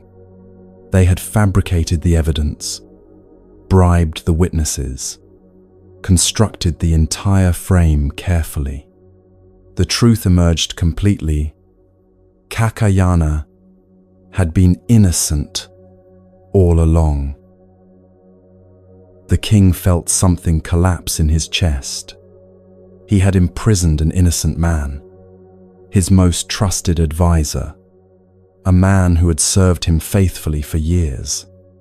He had accepted lies without investigation because he had been too busy, too trusting of the wrong people, too quick to judge. He went immediately to the prison himself, something kings rarely did. When the cell door opened and light flooded in, Kachayana looked up to see the king standing there, his face twisted with shame and regret. "I have wronged you terribly," the king said, his voice breaking. "I believed lies. I didn't question. I didn't investigate. I imprisoned an innocent man who served me faithfully for years. Please, Kachayana, forgive me." The king expected to see a broken man, someone embittered by months of unjust suffering, someone radiating rage, demanding revenge, permanently scarred by the experience. Instead, he saw the same clear-eyed presence he had always known. Kachayana's body showed the effects of imprisonment, much thinner, weaker, marked by obvious hardship, but his eyes held the same steady awareness. No resentment twisted his face. No bitterness hardened his voice when he spoke. "The conditions have changed," Kachayana said simply. "Yesterday I was imprisoned. Today I am released. That is what is happening now." The king helped him stand on unsteady legs, brought him to the palace, arranged for physicians and baths, and fresh clothing and food. As Kachayana recovered his physical strength over the following days, the king watched in amazement. This man had been imprisoned unjustly for 6 months, and yet he bore no grudge. He had lost everything, and yet remained fundamentally himself. He had suffered deeply, and yet emerged with his clarity intact, perhaps even deepened. The king made a decision. "I want you as my chief minister," he said, "the highest position in the kingdom after my own. You will have authority over all other advisors, over the treasury, over the courts. You will live in comfort and honor greater than you had before. This is not payment for what I took from you. Nothing could pay that debt. But I need your wisdom now more than I ever have." Kachayana accepted the position with the same equanimity he had accepted imprisonment. "Yesterday I was in prison. Today I am chief minister. The conditions have changed again." Not, "Finally, justice has been served." Not, "This is what I deserved all along." not see, everything worked out for the best in the end. Just conditions have changed. He served as chief minister with the same integrity and wisdom he had shown before his imprisonment. He settled disputes fairly. He gave counsel that benefited the kingdom rather than his own power. But he held his new position lightly, knowing from lived experience that circumstances could shift at any moment, that what seemed solid could dissolve overnight, that security was always temporary. What his time in prison had clarified completely was this: the imprisonment wasn't inherently bad, and the promotion wasn't inherently good. They were both just changing conditions. Circumstances arising from complex causes, flowing into new circumstances, impossible to label as ultimately fortunate or unfortunate, because the story was never finished. The consequences kept unfolding. This is what you do every day with your own life. Something happens you didn't choose. A job loss, a diagnosis, a relationship ending, a plan falling apart. Immediately you label it disaster, the worst thing, and then you suffer twice, once from the actual difficulty of the situation, and again from the story you tell about how terrible it is, how it proves your life is cursed, how you'll never recover. Something goes well, a promotion, good news, a stroke of luck. Immediately you label it good. Finally, things are working out. Finally, I'm safe.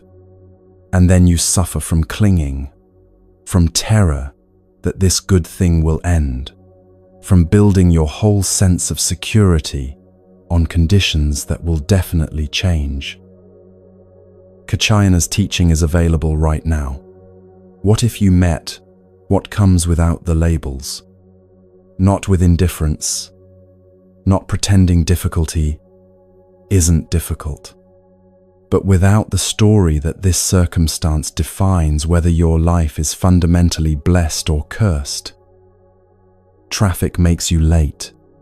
Conditions have changed from what you planned. Can you notice frustration without the story that your whole day is ruined? That this always happens to you? That nothing ever goes right?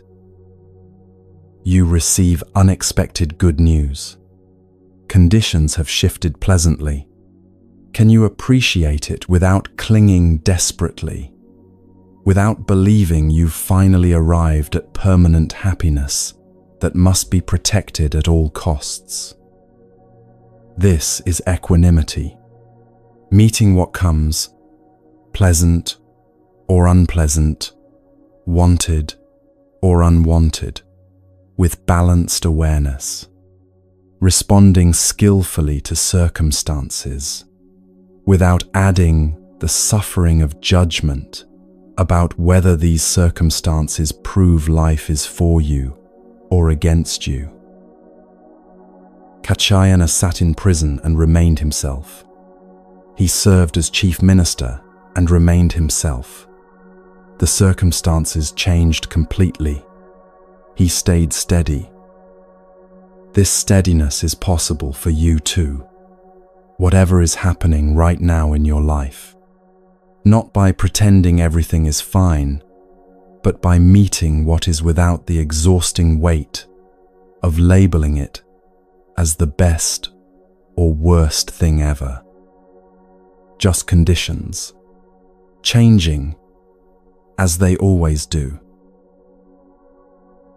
But meeting changing conditions with equanimity requires something foundational, a mind that can actually stay present instead of scattering in 1,000 directions. There's a story about a young man who built this capacity through discipline. and what happened when he discovered that a focused mind changes everything.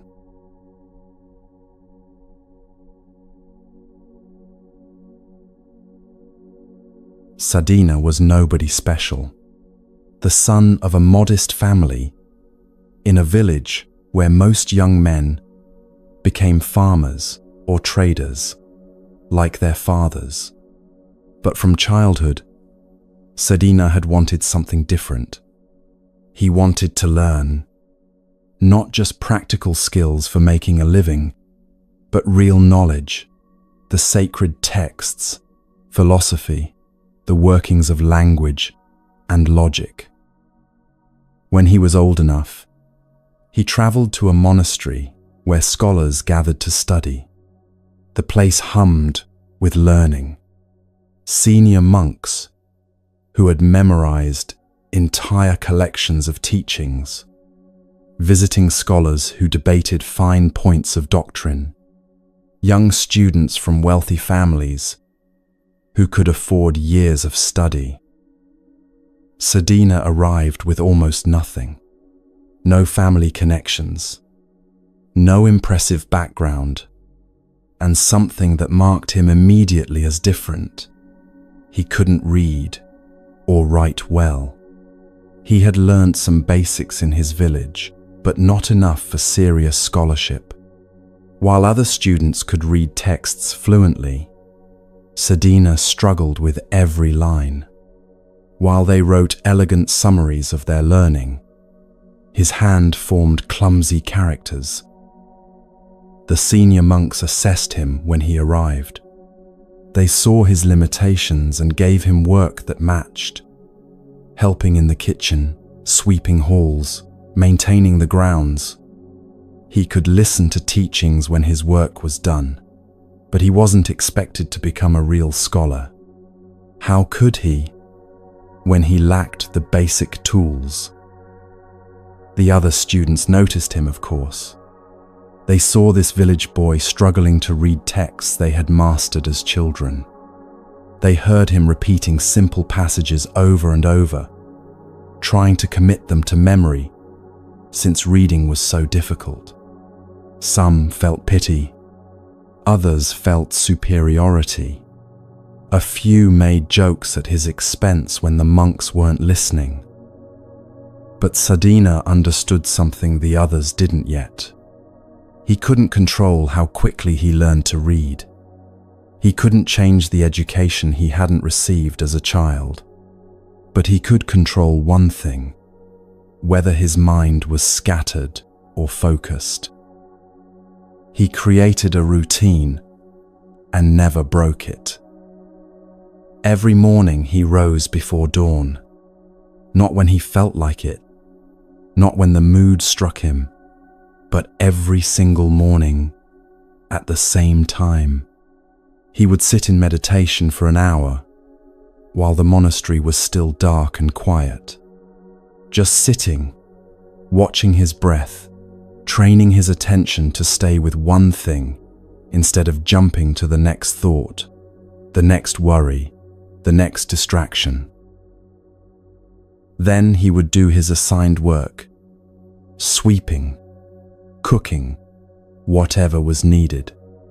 But he did it with full attention, not thinking about what he'd study later, not rehearsing conversations or planning his day, just sweeping, fully present to the motion of the broom, the sound of bristles on stone. After his work, he would study. The same time every day. He would choose one short text and work with it until he understood it completely, not jumping to the next thing when he got bored or frustrated, not comparing himself to students who were reading 10 times as much. Just this text, this passage, this line, until it was clear. In the evening, another hour of meditation. Same time, same place, same practice of bringing his wandering attention back to his breath, again and again, building the muscle of focus. The other students noticed this routine. Some found it amusing. "Why do you waste time sitting when you have so much to learn?" they'd ask. "You can barely read a simple text, and you spend 2 hours a day doing nothing." Others found it frustrating when they tried to engage him in social time. "Come drink tea with us, debate philosophy, enjoy the evening." But Sadhina would decline. "I have my evening practice." They thought he was being rigid, missing the joy of spontaneity, turning learning into joyless discipline. Some of the senior monks noticed too, and questioned his approach. "Scholarship requires flexibility," one told him. "You can't force learning to happen on a schedule. You need to follow inspiration. Study when the mind is ready, not impose this mechanical routine." But Sadhina continued, not because he was stubborn or defensive, simply because he could feel something changing in his mind. In the beginning, meditation was torture. He would sit down and within seconds his mind was everywhere except his breath, planning the day, remembering embarrassments, imagining futures, rehearsing conversations. The hour felt like 10 hours. But he kept sitting, kept noticing when attention wandered, kept gently bringing it back. Not fighting, not forcing, just returning. Like training a puppy to stay, you don't beat it when it wanders. You just keep calling it back, patiently, consistently. After months, something shifted. The hour of meditation stopped feeling like torture. His mind still wandered, but it wandered less frantically.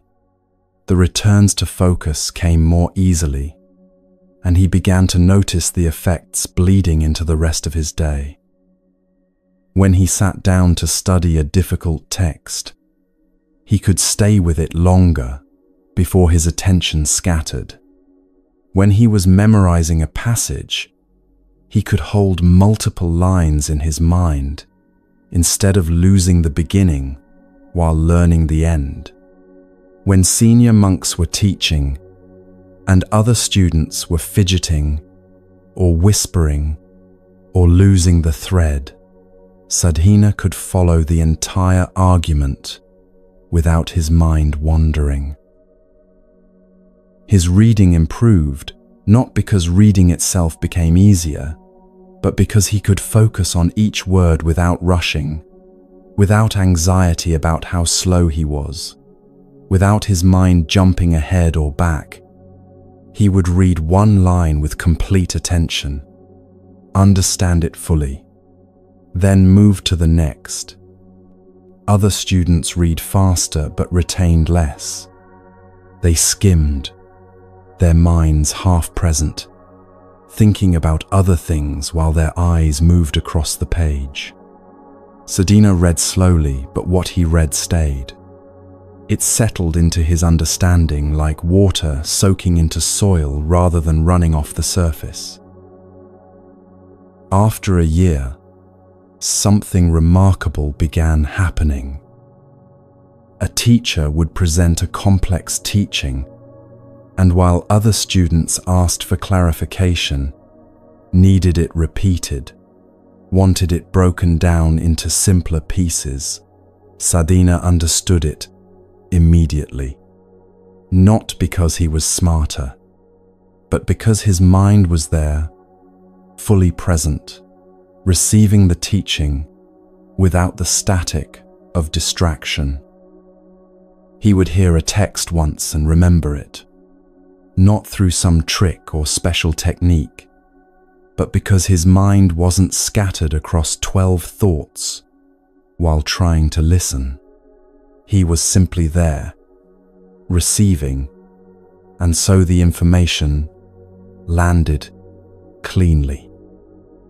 His understanding of complex ideas deepened rapidly, not from reading more texts than others, but from reading each text with such focused attention that he could see connections, implications, nuances that scattered reading missed. The students who had mocked his rigid routine began to notice. The village boy, who couldn't read well, was now grasping teachings faster than they were. The one who wasted time meditating was now demonstrating sharper comprehension than students who spent every waking hour with texts. Some asked him how he did it. He tried to explain. The mind is like a lamp. If it's flickering constantly, moving in the wind, you can't see clearly by its light. But if you shelter it, let it burn steady, it illuminates everything. They heard the words, but most didn't understand. They thought learning was about accumulating information, reading more texts, debating more topics. Sadhana had discovered it was about attention. A focused mind could learn more from one text than a scattered mind could learn from 100. Within a few years, Sadhana's understanding surpassed most of his teachers. Not because he had memorized more texts or could recite longer passages, but because he saw clearly. His focused mind could penetrate to the heart of complex questions. He could hold multiple perspectives simultaneously and see how they related. He could distinguish subtle differences that others missed. He became known as a scholar of exceptional wisdom. People came to him with questions. Other monks sought his insight. And always, he maintained the routine that had built this capacity, rising before dawn, meditating, working with full presence, studying with complete focus, meditating again in the evening. The routine wasn't punishment. It wasn't joyless discipline imposed from outside. It was the structure that allowed his mind to develop the way a trellis allows a vine to grow upward, instead of sprawling chaotically. You live in Sadhana's world right now. Your mind scatters across a dozen things simultaneously. You're reading this while part of your mind is planning tomorrow, reviewing yesterday, wondering what you should be doing instead. You sit down to focus on work, and within 2 minutes, you're checking your phone. You try to have a conversation, and you're only half present, part of you already composing your response, or thinking about something else entirely. This isn't moral failure. It's not weakness. It's what minds do when they haven't been trained. A puppy doesn't stay in one place naturally. Water doesn't flow in a straight line naturally. And attention doesn't remain focused naturally. It has to be trained. But here's what modern culture gets wrong. It tells you to try harder, focus more, push through, force yourself to concentrate. And when that doesn't work, you conclude something's wrong with you. Sadhana's approach was opposite. He didn't force concentration. He created conditions where concentration could develop naturally. The morning meditation wasn't about achieving perfect focus. It was about practicing the return, noticing when attention wandered and gently bringing it back. Doing that 1,000 times, 10,000 times, until the return became smooth, natural, easy. The routine wasn't about rigidity. It was about removing the exhausting work of deciding when to practice, what to do, whether you feel like it. Same time, same practice, every day. The decision is already made. You just show up. The full attention to simple tasks, sweeping, cooking, wasn't wasted time. It was practice for bringing full attention to complex tasks later. If you can't focus on sweeping a floor, how will you focus on difficult learning? Think about what you're trying to learn or accomplish right now. Maybe you want to understand something complex. Maybe you're trying to develop a skill. Maybe you're working on a project that requires sustained attention. You probably approach it by trying to force your scattered mind to focus, sitting down with all your distractions still available, your mind still in its usual chaotic state, and attempting to concentrate through sheer willpower. It doesn't work, or it works for brief bursts before exhaustion sets in. Sadhana's way: train the mind first. Build the capacity for focus through simple, consistent practice. Then bring that trained attention to what you want to learn. You don't need hours of meditation. Start with 10 minutes in the morning. Same time, every day. Not when you feel inspired or when you have time. Same time, just sitting, following your breath, noticing when attention wanders, bringing it back. That's the whole practice. Notice the difference between forcing and training. Forcing is, I will not let my mind wander. I will concentrate. I must focus. Training is, my mind wandered. That's okay. I'm bringing it back. Again and again. Each return is practice. This builds concentration, the way lifting weights builds strength. You don't lift weights by trying really hard to be strong. You lift them consistently. Rest, repeat, and strength develops naturally as a result. You don't build focus by trying really hard to concentrate. You practice returning attention consistently, and focus develops naturally as a result. Then apply it to daily tasks. When you're washing dishes, just wash dishes. When you're walking, just walk. Not as some spiritual achievement, but as practice for being fully present. Each moment of full attention is training. Over weeks and months, you'll notice what Sadhana noticed. Tasks that required enormous effort become easier. Learning that felt impossible becomes manageable. Not because the tasks got easier, but because your mind got steadier. The flame of attention that used to flicker in every breeze now burns steady. And by that steady light, you can see clearly what scattered attention can never perceive.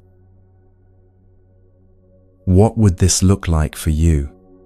Not some ideal version where you meditate for hours. Just you, as you are, creating one small routine that trains attention. 10 minutes in the morning, full presence during one daily task.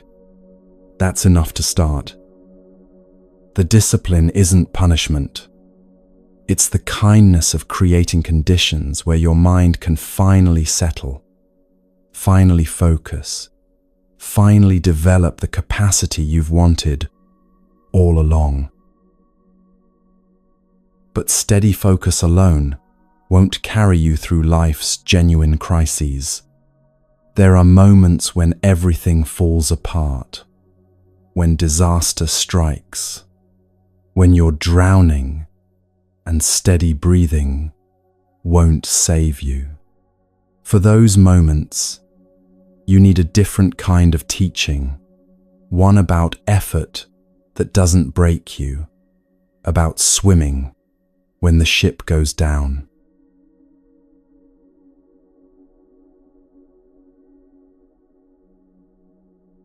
Prince Mahajanaka had lost everything before he was old enough to understand what losing meant. His father, King Ariyita Janaka, was killed in battle when Mahajanaka was still a child. His uncle seized the throne. His mother fled the palace in the middle of the night, carrying her infant son, running for their lives. They ended up in a distant city where no one knew who they were. The queen became just another woman trying to survive. She worked, saved what she could, and raised her son with one truth repeated constantly: you are the rightful king of Mithila. Never forget what was taken from you. One day, you will reclaim it. Mahajanaka grew up with this knowledge burning in him. His kingdom existed, but he couldn't reach it. His throne waited, but someone else sat on it. His birthright was real, but he had no army, no wealth, no power to claim it. When he came of age, he made a plan. He would travel to distant lands and earn wealth as a merchant. He would build resources, gather supporters, return strong enough to challenge his uncle, and take back what belonged to him. It was a long path, but it was the only path he could see. His mother gave him what little money she had saved over years. He used it to buy a share in a merchant ship traveling to trade in foreign ports. The ship was large and well made, captained by an experienced sailor. Other merchants were aboard with their goods. The voyage would take months, but if successful, his investment would multiply many times over. The first weeks at sea were uneventful. Good winds, calm waters, the crew working efficiently. Mahajanaka spent his time on deck, watching the endless ocean, imagining the future where he returned to Mithila, not as a refugee's son, but as a wealthy man, capable of reclaiming his throne. Then one morning, the sky changed.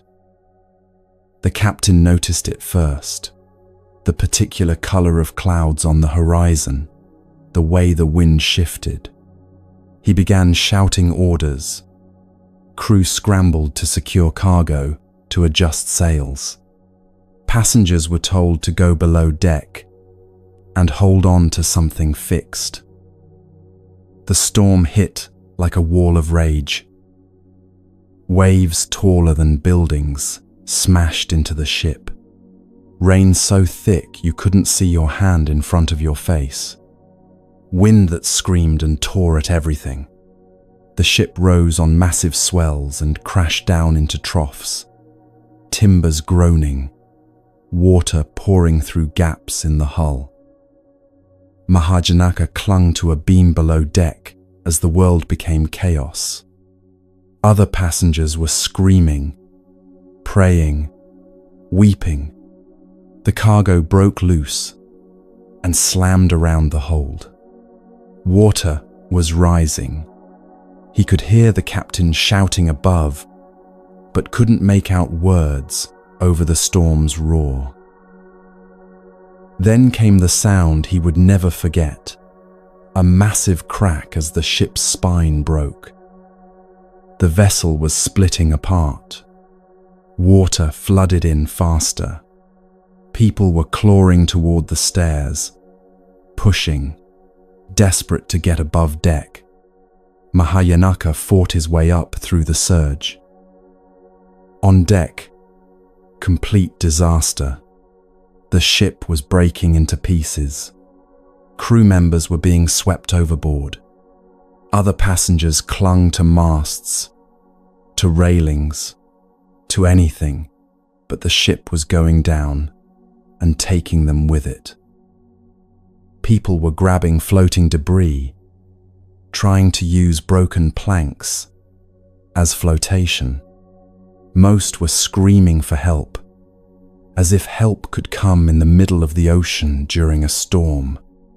Some were already giving up, letting go, sinking. The captain disappeared under a wave and didn't resurface. Mahajanaka saw all of this in fragments between walls of water. He saw people drowning. He saw the ship's final pieces slipping under. He saw nothing but ocean in every direction. And in that moment of complete disaster, something became absolutely clear. No one was coming to save him. No rescue ship. No friendly shore. No miracle. If he was going to survive, it would be because he didn't stop trying. He started swimming. Not toward anything. There was nothing to swim toward.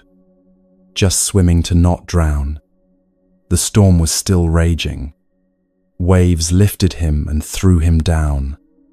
Rain battered his head. He swallowed water, coughed it out, kept moving his arms and legs. He could hear other survivors around him at first, their cries for help, their desperate prayers. But one by one, the voices stopped. People grabbed onto floating debris and clung there, using all their energy to hold on, until exhaustion made them let go and sink. Or they panicked, thrashing wildly until they exhausted themselves and went under. Or they simply gave up, deciding drowning was better than this endless struggle. Mahajanaka kept swimming, not because he had hope, not because he could see land, but because stopping meant dying, and something in him refused to choose death. Eventually the storm passed. The sky cleared. The ocean calmed to rolling swells. And Mahajanaka was alone. Completely alone in the middle of the ocean. No ship. No other survivors visible. No land in any direction. Just endless water and endless sky. He kept swimming. His body wanted to quit. Every muscle screamed. His arms felt like dead weight he was forcing to move. His legs cramped. The salt water had rubbed his skin raw. His lips were cracked and bleeding. His throat burned with thirst despite being surrounded by water. But he had learned something in those first moments of the shipwreck. Effort was his only refuge. Not hope of rescue, not prayer for miracles, not wishful thinking that the situation would magically improve.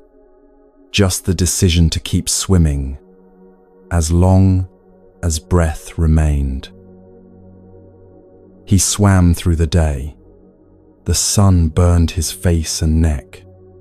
He swam through the night. Darkness complete except for stars. He swam through the next day. Exhaustion becoming a state of being rather than a feeling. His mind began playing tricks. He saw ships on the horizon that weren't there. He saw islands that were just clouds. He heard voices calling his name from empty water. But he didn't stop moving. The effort was steady, not frantic. He wasn't thrashing wildly, burning energy in panic. He was swimming the way you'd walk a long distance, measured, sustainable, one stroke after another. He worked with the water instead of fighting it. When a swell lifted him, he rode it. When it dropped him, he adjusted and kept the rhythm going. This was effort without the story about the effort. He wasn't thinking, "I'm so strong. I'm going to survive this. I'm special." He wasn't thinking, "This is impossible. I'm going to die. Why bother?" He was just swimming, present with each stroke, each breath, the actual physical reality of moving through water. On the 7th day, or maybe the 8th, he had lost count. Something changed. The water around him began to glow faintly. He thought it was another hallucination at first, but then a figure emerged from beneath the surface. A woman, but not quite human, too radiant, too otherworldly. She was Manimekhala, guardian of the ocean. She had been watching him. She had seen the ship go down and all the passengers perish. She had seen Mahajanaka alone in the vast ocean, swimming day and night without ceasing. His effort, his refusal to surrender, had moved her. "Why do you keep swimming?" she asked. "There is no land for hundreds of miles. You cannot possibly survive. Why not let go, rest, accept what's coming?" Mahajanaka, barely able to speak through cracked lips, answered, "Effort is the only refuge I have. I cannot control the ocean. I cannot make land appear, but I can choose to keep trying, as long as breath remains. If I die swimming, but I will not choose to stop." Manimekhala understood. This wasn't desperate hope or delusion. This was pure effort, the human capacity to continue striving, even when outcome is uncertain, to choose action over despair. She lifted him from the water gently. She carried him through the air across the vast ocean, across mountains and forests, until they reached the kingdom of Mithila. She set him down on dry land near the city. Mahajanaka collapsed on the ground, his body finally able to stop. He had survived, not through luck, not through being special, but through refusing to stop trying, even when trying seemed pointless. Over the following weeks, as his body recovered, the story of his survival spread. The prince, who had been lost years ago, had returned. The people remembered his father. They were tired of his uncle's corrupt rule. Support gathered. His uncle, facing a rebellion he couldn't suppress, fled rather than fight. Mahajanaka reclaimed his throne without bloodshed. The kingdom he had lost as an infant was his again. Everything he had worked toward, everything his mother had promised, had come to pass. He ruled well. He was fair, wise, remembered his years of hardship, and didn't become the kind of king who forgets what suffering feels like. The kingdom prospered. He married. He had everything a man could want by worldly measure. But something had changed in those days in the ocean. He had learned what effort truly was, not striving for gain, not working toward reward, but the pure practice of continuing, regardless of outcome. He had learned that all external circumstances are uncertain, that ships sink, that kingdoms fall, that nothing you build is permanent. And he had tasted something in that swimming, in that pure effort, without guarantee, that felt more real than his throne. Years later, at the height of his power and success, Mahajanaka made a decision that shocked his court. He renounced the throne. He gave up his kingdom, his wealth, his power. He became a wandering seeker, applying the same steady effort he had used to swim through the ocean to the practice of meditation and insight. Because he understood now, the effort that had saved his life in the ocean was the same effort needed for liberation from suffering itself. Steady, persistent, not dependent on quick results or guaranteed outcomes. Swimming not toward a visible shore, but because swimming is what you do when you're in the ocean. Practicing not to achieve enlightenment by next Tuesday, but because practice is the only refuge you have. He practiced until he attained deep insight, and what he found at the end of that path made ruling a kingdom look like playing with toys. This teaching lives in your life right now. You're facing something difficult, maybe not a shipwreck, but your own version of drowning, a situation that feels impossible, a problem with no visible solution, a struggle that's gone on so long you're not sure you can continue, and you're exhausted from trying to control outcomes. You keep asking, when will this get better? How much longer do I have to do this? Where's the rescue? Where's the guarantee that my effort will pay off?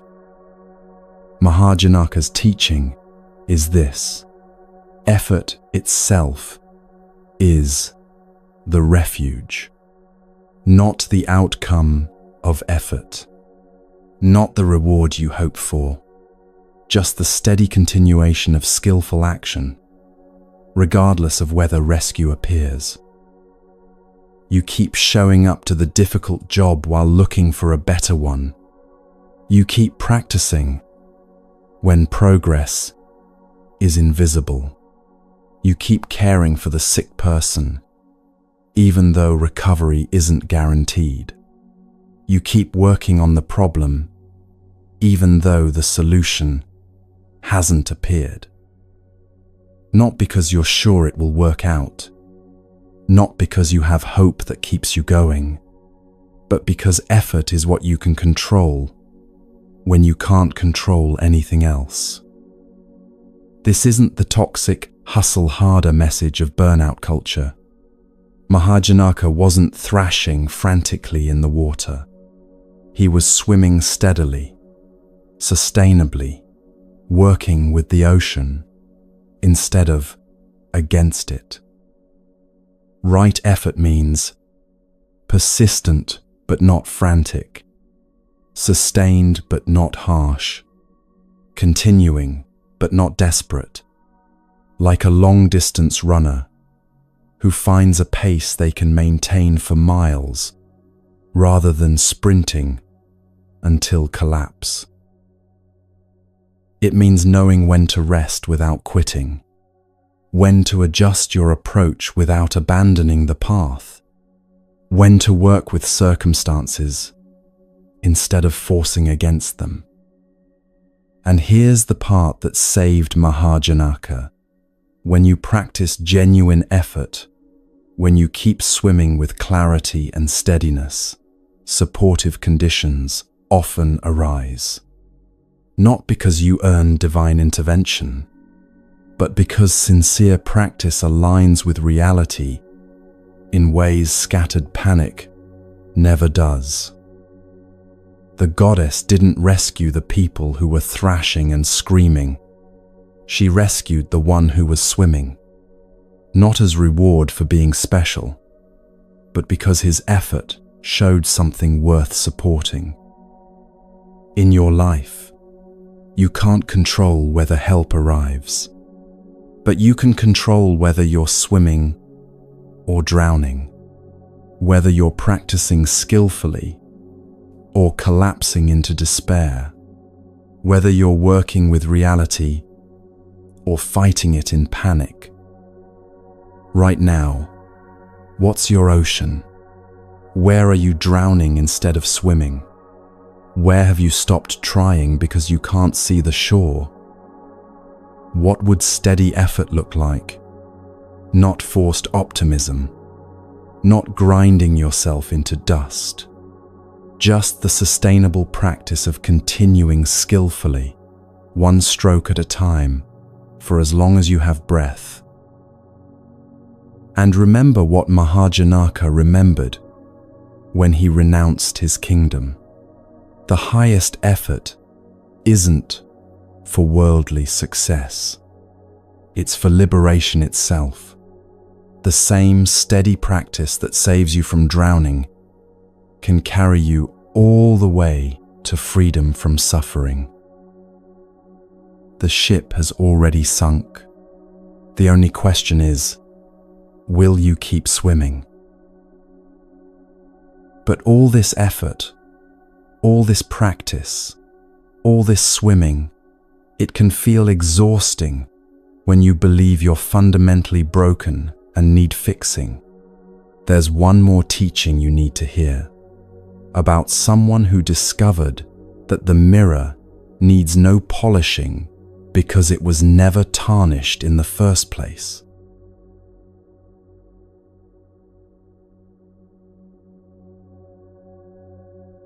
Huineng was nobody.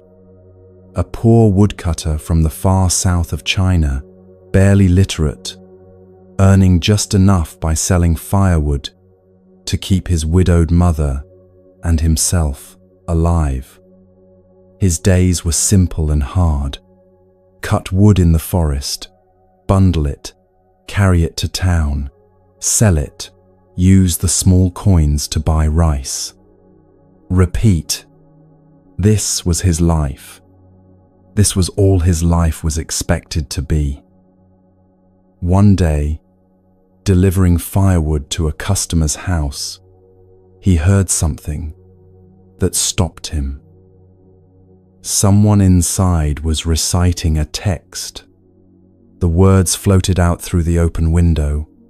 One should produce a mind that does not abide anywhere. Huineng didn't understand the words intellectually. He couldn't have explained what a mind that does not abide anywhere meant. But something in those words landed in him like a seed in prepared soil. He felt his chest crack open. He felt something he had never felt before, recognition of a truth he somehow already knew, but had never heard spoken. He stood there trembling, tears streaming down his face for reasons he couldn't name. When the recitation ended, he knocked on the door. An elderly man answered, looked at this rough woodcutter standing there crying, and waited. "What were you reading?" Huineng asked. "The Diamond Sutra," the man said. "Do you know it?" "No," Huineng said. "I can't read well. But those words, I need to hear more. Where can I learn this teaching?" The man studied him. Something in this woodcutter's response to a text he couldn't even read suggested depth the man rarely saw. "There's a monastery far north," he said. The fifth patriarch Hongren teaches there. If you're serious, go find him. Huineng made arrangements for his mother's care and traveled north for weeks. A poor southern woodcutter, arriving at a famous monastery where scholars from across China came to study. He had no education, no connections, no money to offer, just the strange certainty that he needed to be there. When he was brought before the fifth patriarch, Hongren looked at this rough man and asked, "Where are you from, and what do you seek?" "I'm from the south," Huineng answered. "I come seeking to become a Buddha." Some of the monks nearby laughed quietly. This illiterate woodcutter seeking Buddhahood. Hongren's expression didn't change. "You're from the south," he said. "Southerners have no Buddha, nature." It was a test. Huineng responded immediately, "People may be from north or south, but Buddha, nature, has no north or south." Hongren saw it then. This man understood something directly. Not from books, not from study, but from immediate seeing. Dangerous to show this in front of other monks who had spent years accumulating knowledge. Dangerous for Huineng and dangerous for the teaching. "You seem to have some cleverness," Hongren said dismissively, "but you're uneducated. We can't have you as a formal student. There's work in the mill grinding rice. You can do that." So Huineng was assigned to the rice mill. Manual labor, the lowest work in the monastery. Day after day, he operated the heavy mill that pounded rice to remove the husks. His body was strong from years of cutting wood, so he could work the mill efficiently. But he was light, and the mill's lever would sometimes lift him off the ground, so he tied rocks around his waist for extra weight. Months passed this way. The educated monks studied texts, debated philosophy, practiced meditation in proper halls. Huineng pounded rice. He didn't complain. He didn't ask for different work. He pounded rice with the same attention he had once cut wood. Present, steady, complete. Then one day, Hongren made an announcement. He was growing old. He needed to choose a successor, someone to become the sixth patriarch and carry the teaching forward. "Write a verse," he told the monks. "Express your understanding of the mind. Whoever demonstrates true insight will receive the robe and bowl." The robe and bowl were symbols of transmission, passed from patriarch to patriarch. Receiving them meant inheriting the lineage. Every monk in the monastery understood what was at stake. But no one wrote a verse. They all assumed Shengxiu would be chosen. Shengxiu was the head monk, the most learned, the most respected. He had studied for decades. He could recite countless sutras from memory. He led meditation sessions. Everyone deferred to his understanding. Surely Hongren was just going through formality before naming him. Shengxiu himself felt the pressure. He spent days composing his verse, refining it, making sure it expressed the teaching correctly.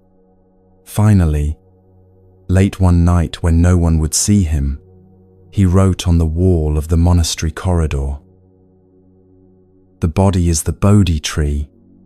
The mind is like a bright mirror standing. Polish it diligently time and again.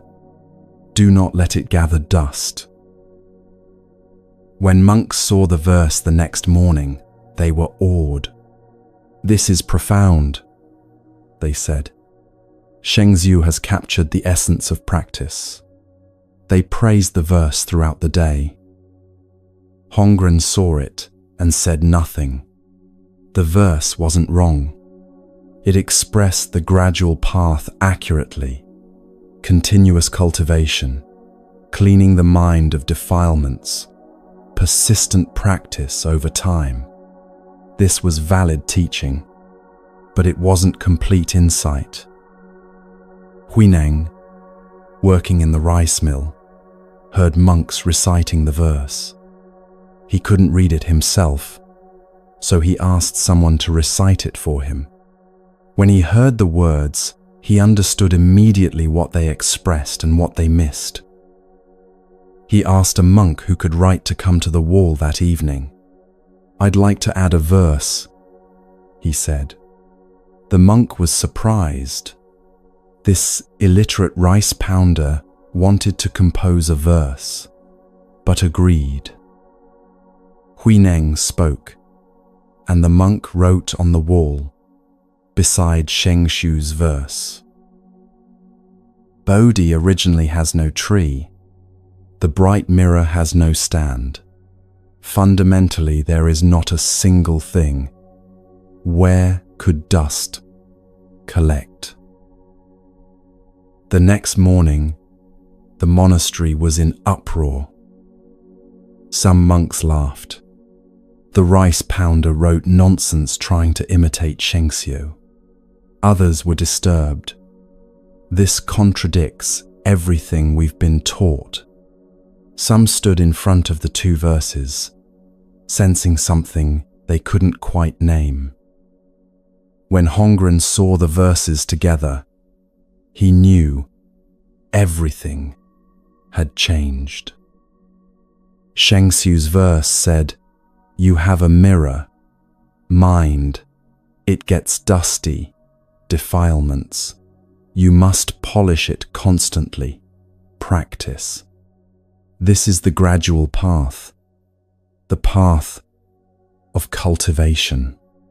It's not wrong. Most people need to walk this path. Huineng's verse said, "There is no mirror that can get dusty, because fundamentally, there is nothing. Mind is originally pure. Dust never actually touches it.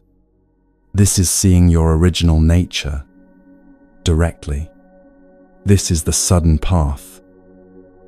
But Hongren couldn't publicly declare this in front of monks who had spent decades polishing their mirrors. They would riot. They would harm Huineng. So he said dismissively, "This shows no understanding. Ignore it." That night, in darkness, Hongren went to the rice mill. He found Huineng still working, pounding rice by moonlight. "The rice is white enough," Hongren said quietly. It was code. "The rice is white. Your mind is clear. You've seen your original nature." Hongren transmitted the teaching then, in the rice mill, to an illiterate laborer. He gave Huineng the robe and bowl. "You are the sixth patriarch," he said, "but you must leave tonight. The other monks will not understand. Some may try to harm you. Go south. Hide for a time. Let the teaching mature. When the time is right, teach." Huineng left that night. He disappeared for years. Eventually he emerged as a teacher, and his understanding transformed Chan Buddhism completely. The lineage passed through him, not through the learned Shengxiu. This story is about you right now. You've been polishing the mirror for years, reading books about how to be better, taking courses on fixing yourself, practicing techniques to improve your mind, your habits, your life. You've accumulated so much knowledge about what's wrong with you and how to correct it. You're Sheng Xiu, writing the verse about constant polishing. It's not wrong. Practice is necessary. Cultivation is real. But somewhere in all that polishing, you've lost sight of something. The mirror was never dirty. Your Buddha nature, your fundamental clarity, was never damaged. The dust you're trying so hard to remove is appearing on the surface, but it's not touching the mirror itself. You've been polishing and polishing, believing that eventually, after enough work, you'll finally be okay. But you've always been okay. This doesn't mean stop practicing. Huineng still had to pound rice for months. He still had to work, had to live, had to function. The teaching isn't do nothing because you're already enlightened. The teaching is practice from the understanding that you're fundamentally whole, not from the belief that you're fundamentally broken. Sheng Xiu's approach: I'm defiled, and I need to clean myself through constant effort. This creates exhaustion, endless striving, the feeling of never being good enough. Huineng's approach: dust appears, but doesn't stick to what I fundamentally am. I practice to see this clearly, not to become something I'm not. This creates freedom, sustainable effort, peace with yourself as you are. Your anxious thoughts, they're dust appearing on the mirror. They're not evidence that your mind is broken. Your difficulty with people, dust. Your struggles, dust. The dust is real. It causes problems, but it's not your fundamental nature. When you understand this, practice changes. You still work with anxious thoughts using the teachings from earlier, watching the restless mind, not accepting poison, setting boundaries, but you do it from a different place. Not, I need to fix myself because I'm damaged, but I'm clearing away what obscures my original clarity. The difference feels subtle, but it changes everything. When you believe you're broken, every failure confirms it. See, I'm still anxious after all this practice. I'm hopeless. When you understand your original nature, failure is just dust, temporarily visible. Anxiety appeared. That's what happens. It doesn't define what I am. This is what exhausts people about endless self-improvement, believing you'll finally be okay after enough work. But there's always more dust, always more to fix, always evidence you're still not good enough. Huineng's teaching frees you from that trap. You're already okay. Practice helps you see it clearly. But the okayness isn't created by practice. It's revealed by it. Some people hear this and misunderstand. They think it means, I can just believe I'm enlightened and stop working on myself. No. Huineng pounded rice for months. He lived humbly for years after receiving transmission. Seeing your original nature doesn't exempt you from life. It changes your relationship to life. You still feel anxiety, but you're not identified with it. You still set boundaries, but not from the belief that you need to defend a fundamentally fragile self. You still practice, but not to become worthy, to express what you already are. Think about how you've been approaching everything you've heard tonight. Have you been listening as someone broken who needs fixing? Someone who needs to learn these teachings so you can finally become okay. Someone accumulating more knowledge about how to polish your mirror. Or can you hear it differently? These teachings clear away what obscures your original clarity. They don't create something new. They reveal what's been here all along. The restless mind teaching, not to fix your broken mind, but to see the space that contains the restlessness. The boundary teaching, not because you're weak and need protection, but because you're clear enough to know what serves and what doesn't. The equanimity teaching, not to achieve some special state, but to see that your fundamental nature isn't touched by changing circumstances. Both verses are true. You need Shengxiu's patient cultivation. You need Huineng's direct seeing. Most people need to polish the mirror for a long time before they can see it clearly enough to realize it was never dirty.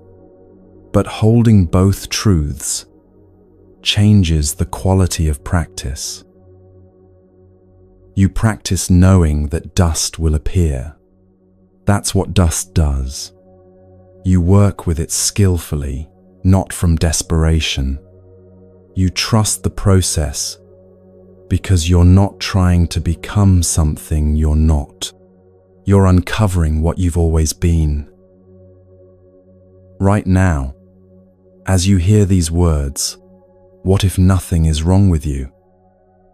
What if the anxiety, the struggle, the difficulty, what if these are just dust appearing on a mirror that remains fundamentally clear?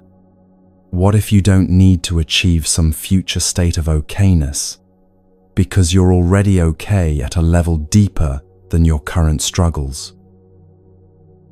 This isn't denying your pain. The dust is real. The suffering is real. But you're not the dust. You're the clear mirror that dust appears on. Huineng, the illiterate rice pounder, saw this directly, not because he was special, but because he wasn't carrying the weight of believing he needed to become something other than what he was. The scholars were so busy accumulating knowledge about enlightenment that they missed the direct seeing. The rice pounder, with nothing to prove and nothing to achieve, saw clearly. You've been carrying the weight of self-improvement for so long. All the teachings tonight, all the practices, they're meant to lighten that weight, not add to it. The mirror needs no polishing. It only needs to be seen. And in seeing it, everything you've learned tonight comes together, not as fix for what's broken, but as recognition of what's always been whole.